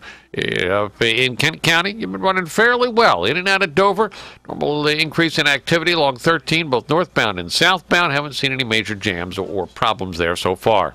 I'm Robin Bryson with Traffic Watch on Delaware 105.9. Here he is, Tom in Lincoln. Hello, Tom. Good morning, Dan. Hey, it may help decrease fraud, but it does increase your checkout time. I've used mine, and usually it takes 3 or 4 seconds when you swipe a card to get your receipt. Now it takes maybe 15 to 20 seconds for that reader to read that chip. I've noticed it's a little different as well, right? You have to, and have you used the ones where you have to stick it in and make it stay there? You're not, you can't pull it out. Yeah, like I say, it's probably a good 20 seconds before you're allowed to pull it out and the transaction's completed. So it does take longer to check. Interesting. And we're a pretty impatient people. That extra 10 seconds might make us go into a rage at a Walmart. Hey, look forward to it. You never know. Thanks for calling, my friend. It's great to talk with you. So did you get your new debit card or credit card with a chip in it? And were you aware changes with the way we use these cards are on the way? It's a part of a massive changeover. We're getting away from swiping and into card dipping is what it's called. Hi, it's Dan Gaffney. Join me weekday mornings, 5:30 a.m. till 10 for the Dan Gaffney program right here on Delaware 105.9. Today, mostly sunny with a daytime high of 81. It'll be a clear night tonight, low 61. And then tomorrow, partly sunny with a high of 80. For tomorrow night, clear skies, low 62. A sunny day on Friday with a high 79. Friday night, clear skies, humid, low 64. And then mostly sunny, a humid day on Saturday with a high of 81. Sunday, partly sunny and humid with a high 79. I'm Steve Williams in the Delaware 105.9 Weather Center. All right, here's what we have. Beautiful 55 in Lewis, Milford 60, 59 on the Circle in Georgetown, Boardwalk, Rehoboth Beach, temperature 61. Like the taste of fresh apples? Try an Angry Orchard hard cider. At Angry Orchard, we believe in tradition. That's why we use apples from a 100-year-old orchard. It takes 2 apples to make each bottle of Angry Orchard. So raise a glass to a time when apples were best served in a pint glass. Angry Orchard, when you're looking for something a little different. Crisp, refreshing, and not too sweet. Just like me. Angry Orchard hard cider. Branch out. Angry Orchard Cider Company, Cincinnati, Ohio. Drink responsibly. Spicer Brothers Construction is proud to continue our commitment to the Delmarva community with our 4th annual Delmarva's Neatest Roof Contest. If you or someone you know is in dire need of a new roof, Spicer Brothers Construction wants to help. October 1st will be the day that we start taking entries into the contest. As always, we are looking for a family that is in dire need of a new roof but just does not have the financial means to get it done. Someone is going to win a new roof, and it will be up to you, Delmarva. For details, visit SpicerBros.com. Whether you're renovating, buying, or selling a home, one important step to take is to have the property inspected for things like asbestos, mold, mildew, and other contaminants that can seriously affect the home's indoor air quality and structure. Call the experts at Sussex Environmental Consultants. They'll be able to identify the problem and create a remediation plan specifically tailored to suit your needs. Call 302-947-1810 or visit online at sussexenvironmental.com. If your home or apartment was built before 1978, renovations can spread lead paint dust that can cause children 6 and under to grow up with behavior issues and even severe learning disabilities. If you're having work done, the EPA now requires that your contractor be lead safe certified. Don't let lead paint take away your child's future before it even begins. Now I know my For a certified contractor, visit leadsafedelaware.org or call 1-800-464-4357. Brought to you by Delaware Health and Social Services. Come take advantage of the Sunfest savings at Berlin Chevy. Take $12,000 off with any trade on select new 2015 Chevy Silverados in stock. Colorado, Tahoe, Suburban, Impalas, Malibus, Cruises, even the 2015 Silverado 2500 HD. Take $12,000 off. Have a job clearing $350 a week? Berlin Chevy wants to approve you for the credit you deserve. 2015 Chevy Cruze, just $167 per month lease. Plus, we'll take any trade, even if you still owe thousands on it. Take $12,000 off with any trade on select new 2015 Chevy Silverados in stock. Remember, Jim wants to see you in the littlest, coolest town in America, Berlin, Maryland. Berlin Chevy. Find new roads on Old Ocean City Boulevard, Berlin, Maryland. Qualified buyers. Credit may affect terms. Balance of trade carried over to new loan. Discount based on MSRP of $58,650 with $8,798 factory rebates to dealer and $3,202 dealer discount. Stock number 3725. Cruise 36 month, 10,000 mile per year lease. No security deposit. Less tax tag dealer processing. Offers not in combination. Eye Care of Delaware is committed to making the treatment of cataracts a simple, quick procedure without disruption to your life. That's why they now offer same-day surgery with their new dropless cataract surgery. This new procedure eliminates the need for annoying drops before and after surgery. Eye Care of Delaware takes care of the drops needed during the procedure. It's fast and easy and allows the patient to focus on healing and improved vision. Exclusive dropless cataract surgery. Just another way Eye Care of Delaware makes bladeless, laser-assisted cataract surgery easy for you. And remember, same-day surgery is now available. You won't believe how much better your vision can be. When it comes to your eyes, experience matters. To schedule same-day surgery, contact Eye Care of Delaware, Route 4, Newark. Call 302-454-8800 or visit eyecareofdelaware.com today. You can control mosquitoes, no-see-ums, biting flies, and all the annoying insects around your yard with a Lawns Unlimited Mist Away system. Here's Jean of Milton. It's awesome. I mean, we have a house in the woods, and so the little mosquitoes, the wooden mosquitoes, boy, they just come out like around 4 o'clock. And since we've had this system, we're able to sit out on the front porch or the back deck, and has it timed so it doesn't bother my butterflies or my bees, which is very good. But it just gave us the outdoors back again. Absolutely amazing. I can't say enough about it. The mist away system is all automatic, and it's installed professionally, of course, by Lawns Unlimited. 645-LAWN, 645-5296. And we have no problems at all. There's never been a more effective way of preventing bites in your yard. Call Lawns Unlimited, 645-5296, lawnsunlimited.com. All right, good morning at 7:26 on Delaware 105.9. We're talking about, did you get your new debit card with the chip in it? The little gold chip. In my case, it's golden color. It's on the front of the card. This is all part of the move to do away with swiping your card with the magnetic strip. The new process, and this is it's already begun in some places, but really starts in October. Couple of weeks from now will be it's called chip and dip. You dip the card into the slot and let it stay there until the transaction is over. That's how it's going to work, and it's all part of fraud. Here's an interesting, it's supposed to prevent fraud because the criminals can make a fake magnetic strip pretty easily. I guess it's harder to make a chip, or I don't know. I think they'll be making one soon. But here's the statistic, okay? Almost half of the world's credit card fraud, happens in the United States. Half of the entire world's credit card fraud happens here, even though only a quarter of all credit card transactions happen here. The banks are trying to rein this in, getting away from the magnetic strips, which are easy to counterfeit.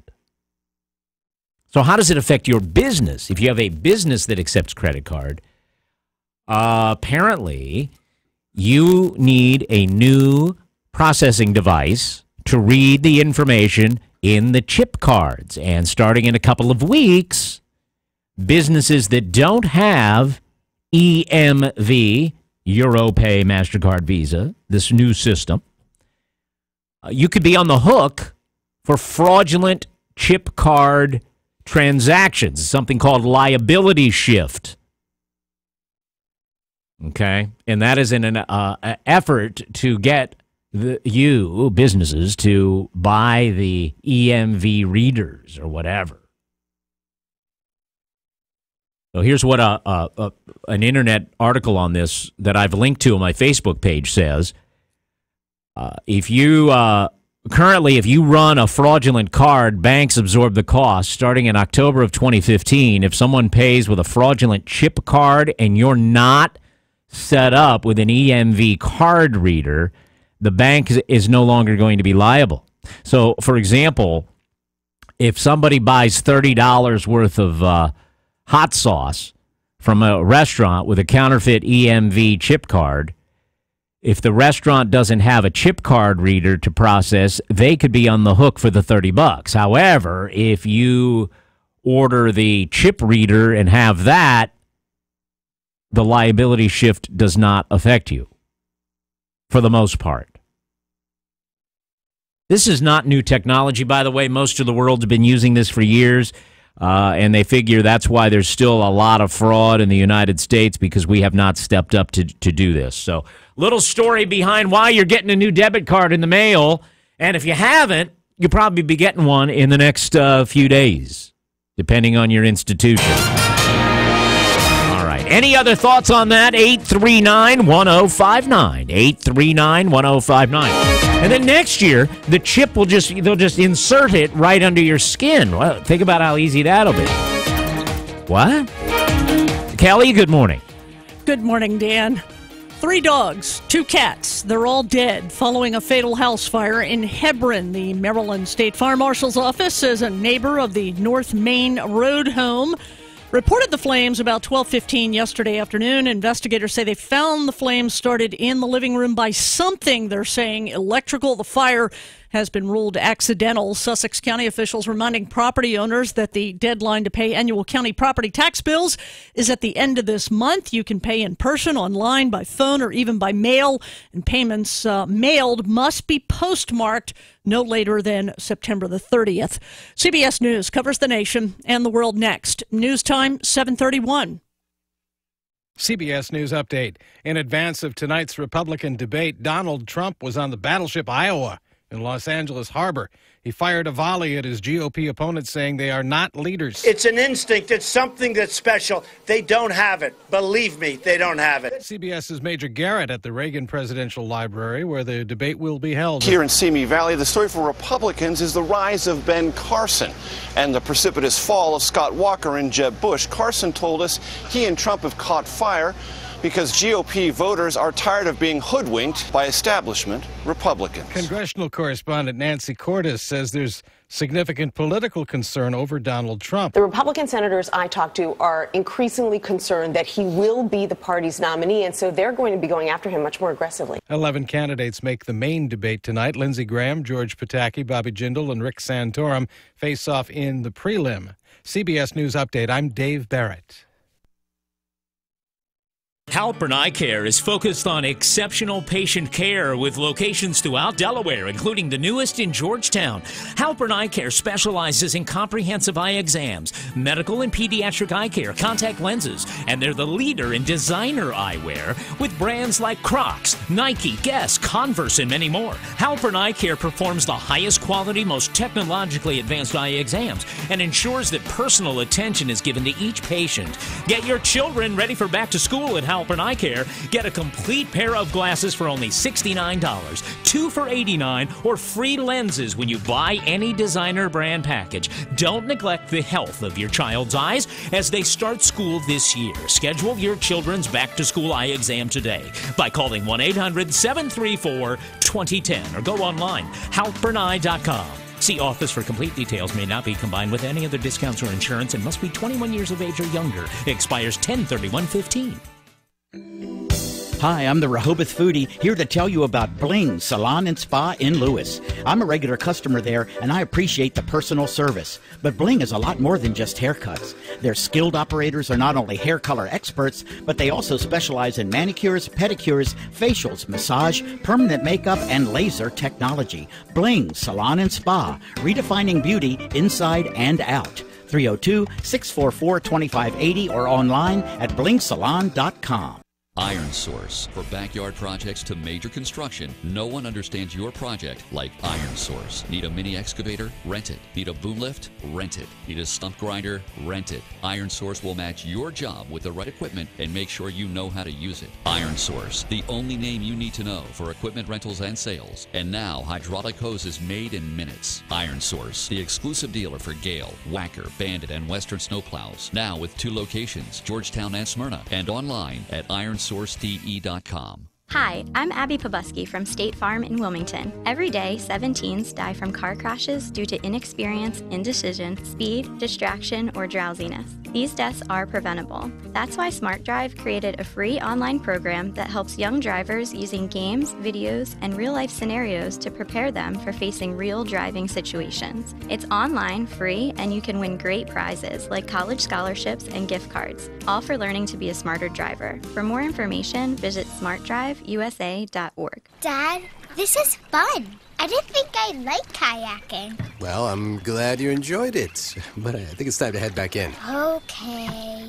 Can we come back? Sure. Hey, be careful getting out of the boat. It's a kayak, Dad. I'm gonna return the kayak. Can we walk home? How about a taxi? It's a short fare from your neighborhood to your naturehood. Visit discovertheforest.org to find a neighborhood park or green space near you. Brought to you by the Ad Council and the U.S. Forest Service. Hi, welcome to Staples. Hey, Staples guy. My store just opened down the street. And you need to get the word out. Right. Well, Staples is your one-stop shop for all printing and marketing needs. So you can print grand opening flyers? Yes. Grand opening banners? No problem. Custom t-shirts? Piece of cake. You sell cake? It's just a saying. Oh, shame. I love cake. Now at Staples, 500 business cards are just $9.99 every day. Copy and print more for less. At Staples, make more happen. In-store and online and not combined. One site only on white mat, no cash or credit back on prior purchases, tax and shipping extra. Remember Jared Morris today at 3 on Delaware 105.9.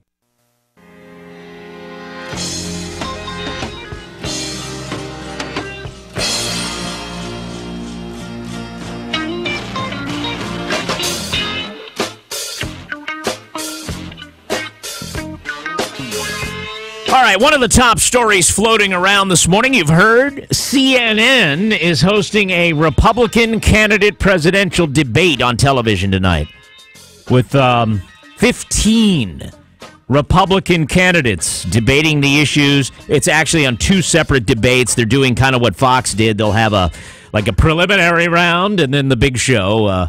Here's, Donald Trump's leading in the polls. Of course, he's in the headlines every day. Would you advise a candidate to attack Donald Trump or ignore him if you were advising one of the other candidates? Would you just ignore him, or would you go on the attack if he's the elephant in the room leading the polls? What would you do? 839-1059. Kelly, if you were advising... I'm asking you, listener, I want to hear from people, callers. I mean, this works with your phone calls, okay? Why I'm here is to hear what you think. And I really want to know what you think. You're driving to work here in Sussex and Kent County, Delaware. You're dropping your kids off. You're running errands. You've got your life going on. And I'm asking you to make a telephone call over something that might not even affect your life, a presidential debate. But I do want to know what you think. And I'd like to hear your participation. 839-1059. That's how the show works. It's really your show. It's our show. We're like a unit. I do my part. You do your part. Your part's calling in. 839-1059. So, Kelly. I'm here. Would you advise a candidate to attack Donald Trump or ignore him tonight? Attack or ignore? I would advise the candidates to mind their own damn business. What? And talk about what they can do for this country. All right. So highlight your accomplishments. Don't zing or barb the front runner. Yeah. Leave him alone. All right. Fair enough. Scott in Milton, what would you advise? Good morning. I agree with Kelly. Focus on who you are and don't worry about him. And I thought Ben Carson had been doing a great job until last week. He was put on the spot and says, what are the characteristics that separate you from Trump? And I think he should have just remained silent than to speak at all on it. But he could have talked about his own characteristics. Well, here are my characteristics. Boom, boom, boom, boom, boom. Yeah. But, we talk about this especially locally all the time because it's funny, on a national level, it doesn't seem like the attacks are a big deal, obviously, because look how much Trump is attacking back at those attacking him, But on a local level, when you attack each other, it hurts you. Because Delaware, we don't take kindly to it, right? Delaware voters don't take kindly to that kind of campaigning, right? Nope. Locally, it'll hurt you. But on a national level, I guess you can get away with it. Right. Well, thank you, Scott, for the insight. That's very good. Thank you so much. George Longneck. Hi, George. Good morning, George Parrish. As you know, a candidate for state insurance commissioner, and our message is the status quo must go.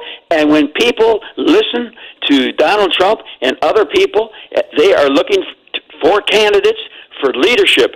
And my recommendation to all the Republican presidential candidates is to project their own vision and just ignore Donald Trump. Ignore, don't attack. Do not attack, express your own vision, and make your own stand, and let people judge you on the merits of your own candidacy. As a Republican candidate for State Insurance Commissioner George Parrish, who does George Parrish like of the field of Republican candidates right now? I am looking for leadership among the candidates. I have not made a decision regarding that because I'm focusing on my own candidacy because I think that the time has come for the state as well as the nation to change their course, and that's why my message is the status quo must go. Well, wait a minute now. Does that apply to presidential politics as well? Status quo must go? Does that mean you like a non-politician? I like people who are prepared to make changes on the horizon, whether it is our international activities, whether it's our domestic. For example, the Iran situation, that deserves consideration. The tax considerations, that it's wrong. We need to change things, and Americans need to have the opportunity to make choices on leadership and different approaches. All right. Hey, look, would you find it rude that I just did a little tap dance while you were talking? Absolutely not. You're exactly right. I'm telling you, the people are looking for leadership, whether it's from Donald Trump, from Ben Carson, from other individuals look what happened to Scott Walker. Look what happened to Jeb Bush. They are not espousing different approaches. They are not providing leadership qualities. The people and the voters are yearning for people who are projecting leadership and competency. All right. On that note, I thank you. George Parrish, you did what... The status quo must go with George Parrish. You did what you're supposed to do today and contributed to the program. Thank you, George. Thank you. Here's Leanne. Leanne, presidential debate tonight. Would you advise candidate to attack Donald Trump or ignore him? I actually would do neither. I would possibly agree with some of the things that he stands for, and maybe set my agenda as being a little bit more feasible than his, because he can't, whoever's going to be president is not going to be able to jump in there and just kick ass from day one like like Trump plans on doing supposedly. But he does have some good ideas, and those deserve to be discussed by serious Republican candidates. Let me ask you two questions. Number one is a personal one. On my screen, Leanne, it says you are calling from Chesapeake Beach, Maryland. Yes. All right. Where is that in Maryland? You have a good signal. Where is that in Maryland? South of Annapolis, south of Maryland's capital. All right, Chesapeake Beach. Over here in Maryland, we would agree with George Parrish that the status quo must go, which we actually made sure happened when we voted Larry Hogan in. But Larry Hogan isn't a Donald Trump. The previous caller kept saying the same thing over and over again, which makes me cringe, which is the people want something that they're not getting. And I'm so tired of politicians saying that they know what the people want. Because obviously if they did, we would not have had the last 20-some years of politics that we've had. Who you liking, Leanne, of the field of 15? Who you liking? I like a couple of people. I actually have a daughter who goes to the University of South Carolina who's working on Carly Fiorina's campaign, so I've learned a lot about her. I think she's going to really shine tonight, and I think she may even take some of the thunder from Donald Trump, because she's a business person too, but she has a less brash mannerisms to her. Right. And I do think that the people are interested in someone who's not a Washington insider. I hate to say this, you might hang up on me, I do love Ted Cruz. He's a strong constitutionalist. I don't know that he has a chance because he is so far right. But I think he's a very smart man, and I think that he would govern, I think he would listen to people and govern accordingly. Yeah. I like Ben Carson. Look, I don't dislike Trump. I like that Trump is getting people talking, but I don't trust him. So I could never ever vote. Right. Interesting. I can't say that I disagree with anything that you said, actually. Thank you very much for the call. And you might hang up on me. That's a different show, not this one. Okay, take care. All right. The only reason I'm hanging up on you now is because it's time to go to another caller. It's Frank. Hold on, Frank, okay? Okay. Actually, we're going to go to Frank in Bridgeville and see what he thinks. But first, Jim Weller, Weller's Utility Trailers, Route 13 in Bridgeville. Is my friend Jim. What's up, Jim? Not much. I wanted to remind people that we sell carports, and it's the time of year you need to think about, getting your things out from the weather that's coming and so on. So if you need a carport, you can get an 18-foot wide, 21-foot deep carport. That's a two-car carport for $995, and that includes delivery and set up to your property. They make bigger ones, taller ones, longer ones, and we have all different shapes and styles over there at Brittsville for you to stop in and take a look at. There's different colors available, different roof pitches, and so on. Then we also sell sheds, Amish-made sheds. We have a lot of those in stock. We've learned over the years that there's many places that buy and sell Amish products and Amish sheds, but they're not all built the exact same. So we encourage people to shop around. We're not the only place that sells sheds, but we do have a lot in stock, and we try to pick some of the better products to sell for our customers so that they get the best bang for their buck. And our sheds include delivery and setup, and they also have a rent-to-own program. So if you need anything to get your things out of the weather, we encourage you to stop by Weller's Utility Trailers. We're right there on Route 13 in Bridgeville. Phone number is 337-8228. That's 337-8228. On the web, it's wellers.com. We have a lot of information there. And other than that, we would like you to like us on Facebook. We're the Wellers Utility Trailers there, and I'm always looking for new friends on Facebook. I'm the Jim Weller from Delaware. Other than that, it's going to be a great day, and I will talk to you again bright and early tomorrow morning. Thank you, Jim Weller. Thanks a lot. I appreciate it. Something that our caller from Maryland said that just made me think. On this show, I will make arguments, but hopefully win friends. That's my ideal, anyway. My ideal is to make arguments, win friends, but not necessarily win arguments. In other words, I may make an argument, but it's not that you have to share my view. I want to, at the end of the day, I will make an argument. I don't have to win the argument with you. Because I'm going to hear what you say. I say my thing. We can win friends. We hopefully will be friends at the end of the day. Kind of what I'm shooting for here. Frank is here on Delaware 105.9. Hi, Frank. Dan.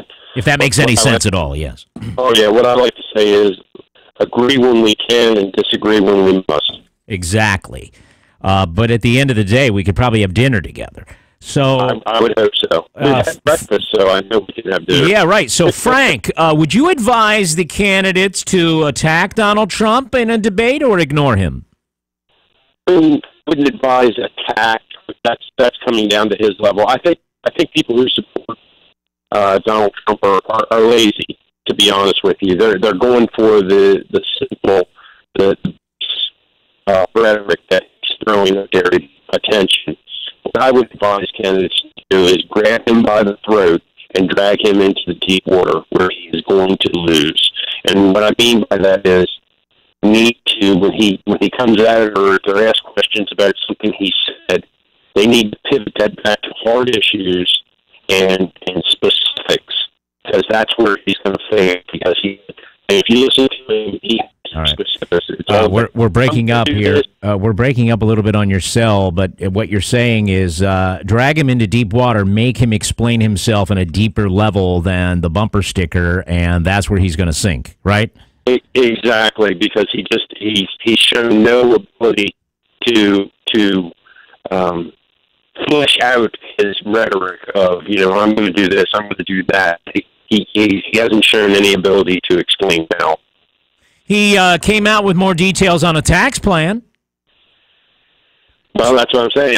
And let's see if he loses in popularity when he starts. When he starts getting more detail, if he's forced to give more detail. That's the other thing. Right, taxing. He wants to tax hedge fund managers at a much higher level. Cut the middle class tax. He thinks CEOs make ridiculous too much money, etc.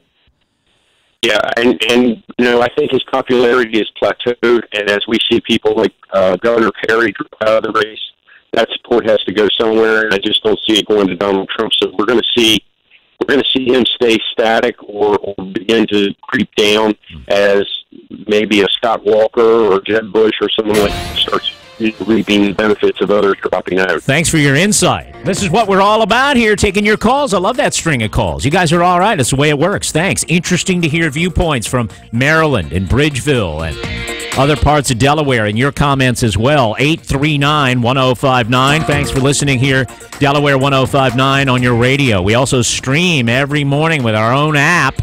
You can get it on Android. You can get it in Apple Store as well, so it's Apple or Android. There's a link on Delaware1059.com if you can't find it in either place. And we are video streaming the show in the studio Courtesy of CatchItLive.com. We've got the 3-camera setup streaming on YouTube until 8 o'clock this morning. Been doing the early morning hours on videos and experiments. Been fun. Go to YouTube and, live stream on YouTube. You go to The Dan Gaffney Show, and it's the one that's live streaming. Now, Traffic Watch, Robin Bryson, 750.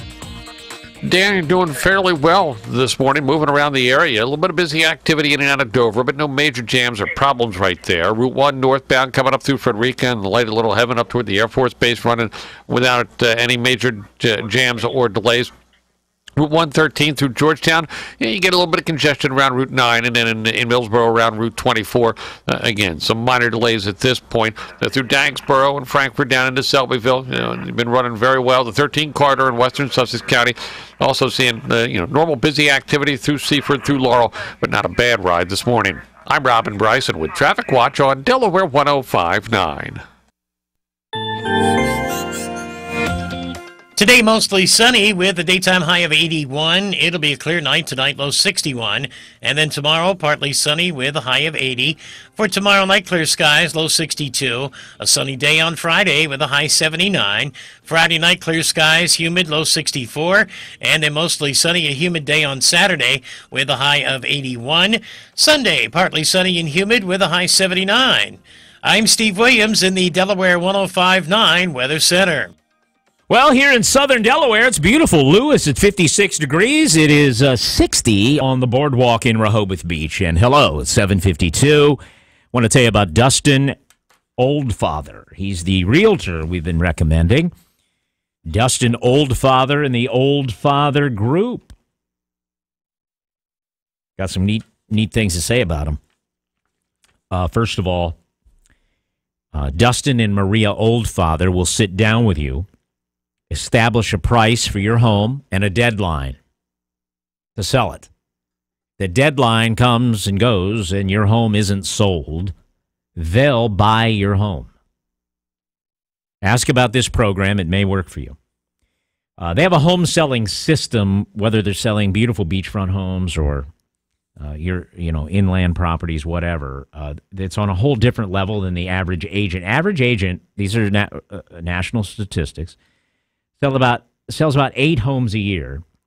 Dustin and Maria Oldfather selling hundreds. And you want to work with an agent that has buyers standing by. So that's why I suggest you work with the Oldfather Group, and there's no risk. If the things I say, the things they say, it's not panning out or whatever, you can cancel. This is why I have no problem recommend. There's a complete satisfaction guarantee. If you're not happy with the level of service you get at any point, you can cancel the contract free and clear. But you're not going to want to fire them because they're selling homes for top dollar. All you have to do is call. You hear me talk about them every day. You've been thinking about selling a property? Just call. I mean, there's no charge to talk to them, right? They're going to answer your phone call this morning. Dustin Oldfather and Maria Oldfather, his wife. The Oldfather Group of Ocean Atlantic Sotheby's International Realty. The phone number is 302-296-6644. It's 302-296-6644. The summer is coming to an end, and that means nightly dine-in deals are back at Grotto Pizza. Monday is Military Monday and Burger Mania. Half-price pizza for dine-in and takeout all day with a military ID. Enjoy a full half-pound burger with unlimited toppings and fries for only $6.99. Tuesday is the fan-favorite Lots of Pizza with all-you-can-eat award-winning Grotto Pizza, specialty pizzas, and breadsticks for only $6.99. Wednesday, join us for 2 for $20. That's 2 junior pizzas with 1 topping each, select appetizer, and 2 single scoops of gelato for only $20. And Thursday is buy any calzone or bowlie and get 1 for equal or lesser value free. All dine-in deals are valid from 5 to 8 p.m. at participating year-round locations only. Visit GrottoPizza.com for details. Don't forget to join our Swirl Rewards Club. Enjoy Grotto Pizza, earn points, and get rewards. Grotto Pizza, get your swirl on.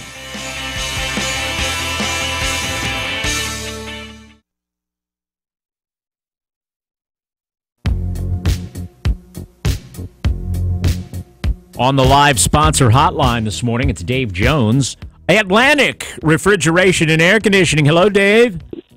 Dan, how are we doing this morning? Doing well. Loving the weather. Loving the weather. I don't know if that's good or bad for your year. Yeah, is it good or bad for your business? Who cares about business? I'm just talking about life. We'll get through the business thing. This is the best time of year around here.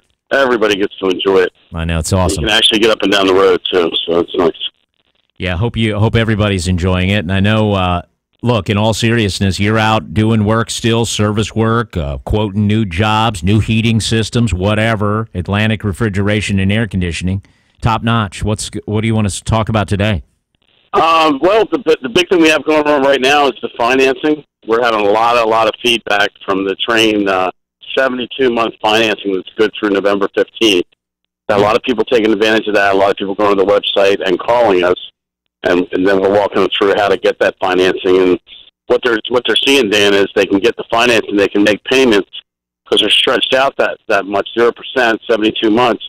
They can make those payments, and they can actually make those payments in a lot of cases with just the savings they're going to make from their inefficient heating and air conditioning system. Because when people take their bills out and start looking at these bills from last year and the year before, and they look at a pattern where their bills are just going higher and higher, they see equipment that's less efficient, they see equipment that's outdated, maybe equipment that wasn't maintained, and it's just cost them an arm and a leg to run the equipment. I got it. And this is with Train. And you're a special type of Train dealer, higher level. Yeah. Well, we're a Train comfort specialist dealer. There's not a lot of us around here. We're kind of what would be called the top notch of the Train dealer. We have to jump through some hoops to be that dealer, but we also have some things that we can bring to a customer that they normally wouldn't get, as far as equipment goes, as far as warranties go, as far as the backing of Train goes. I mean, Train's a nationally, worldwide known brand. I mean, everybody knows Train, and they know that they speak to quality. So, we're kind of their ambassador here, and we kind of try to bring that through to the customers. I think an estimate is in order because there are people right now who have old, broken down systems, inefficient systems. They know they got to bite the bullet and get a new system. Especially if they want to be warm this season. So call Atlantic Refrigeration. Dave, what's the number? Yeah, give us a call. Now's the time to do it, 302-856-9300. Find us on Facebook at Atlantic Refrigeration and Air Conditioning, or find us on the web at atlanticrefrigeration.com. Thank you, Dave Jones at Delaware 105.9. Vaccines aren't just for kids, and staying healthy at any age isn't kid stuff. The flu vaccine will help prevent the flu. So get vaccinated instead of getting the flu. This year's vaccine helps protect against 4 different strains of the virus. For information or to see if you or your family could qualify for free vaccinations, call 1-800-282-8672. That's 1-800-282-8672.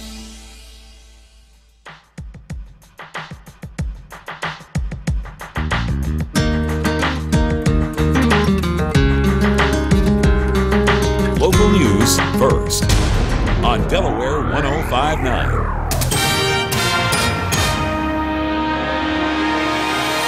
Delaware 105.9 news time is 7:59. Good morning, everyone. I'm Kelly Steele from the Weather Center. Beautiful outside, mostly sunny, a high of 81 today. Going to be clear tonight, an overnight low of 61 for your Thursday. That would be tomorrow, partly sunny and a high of 80.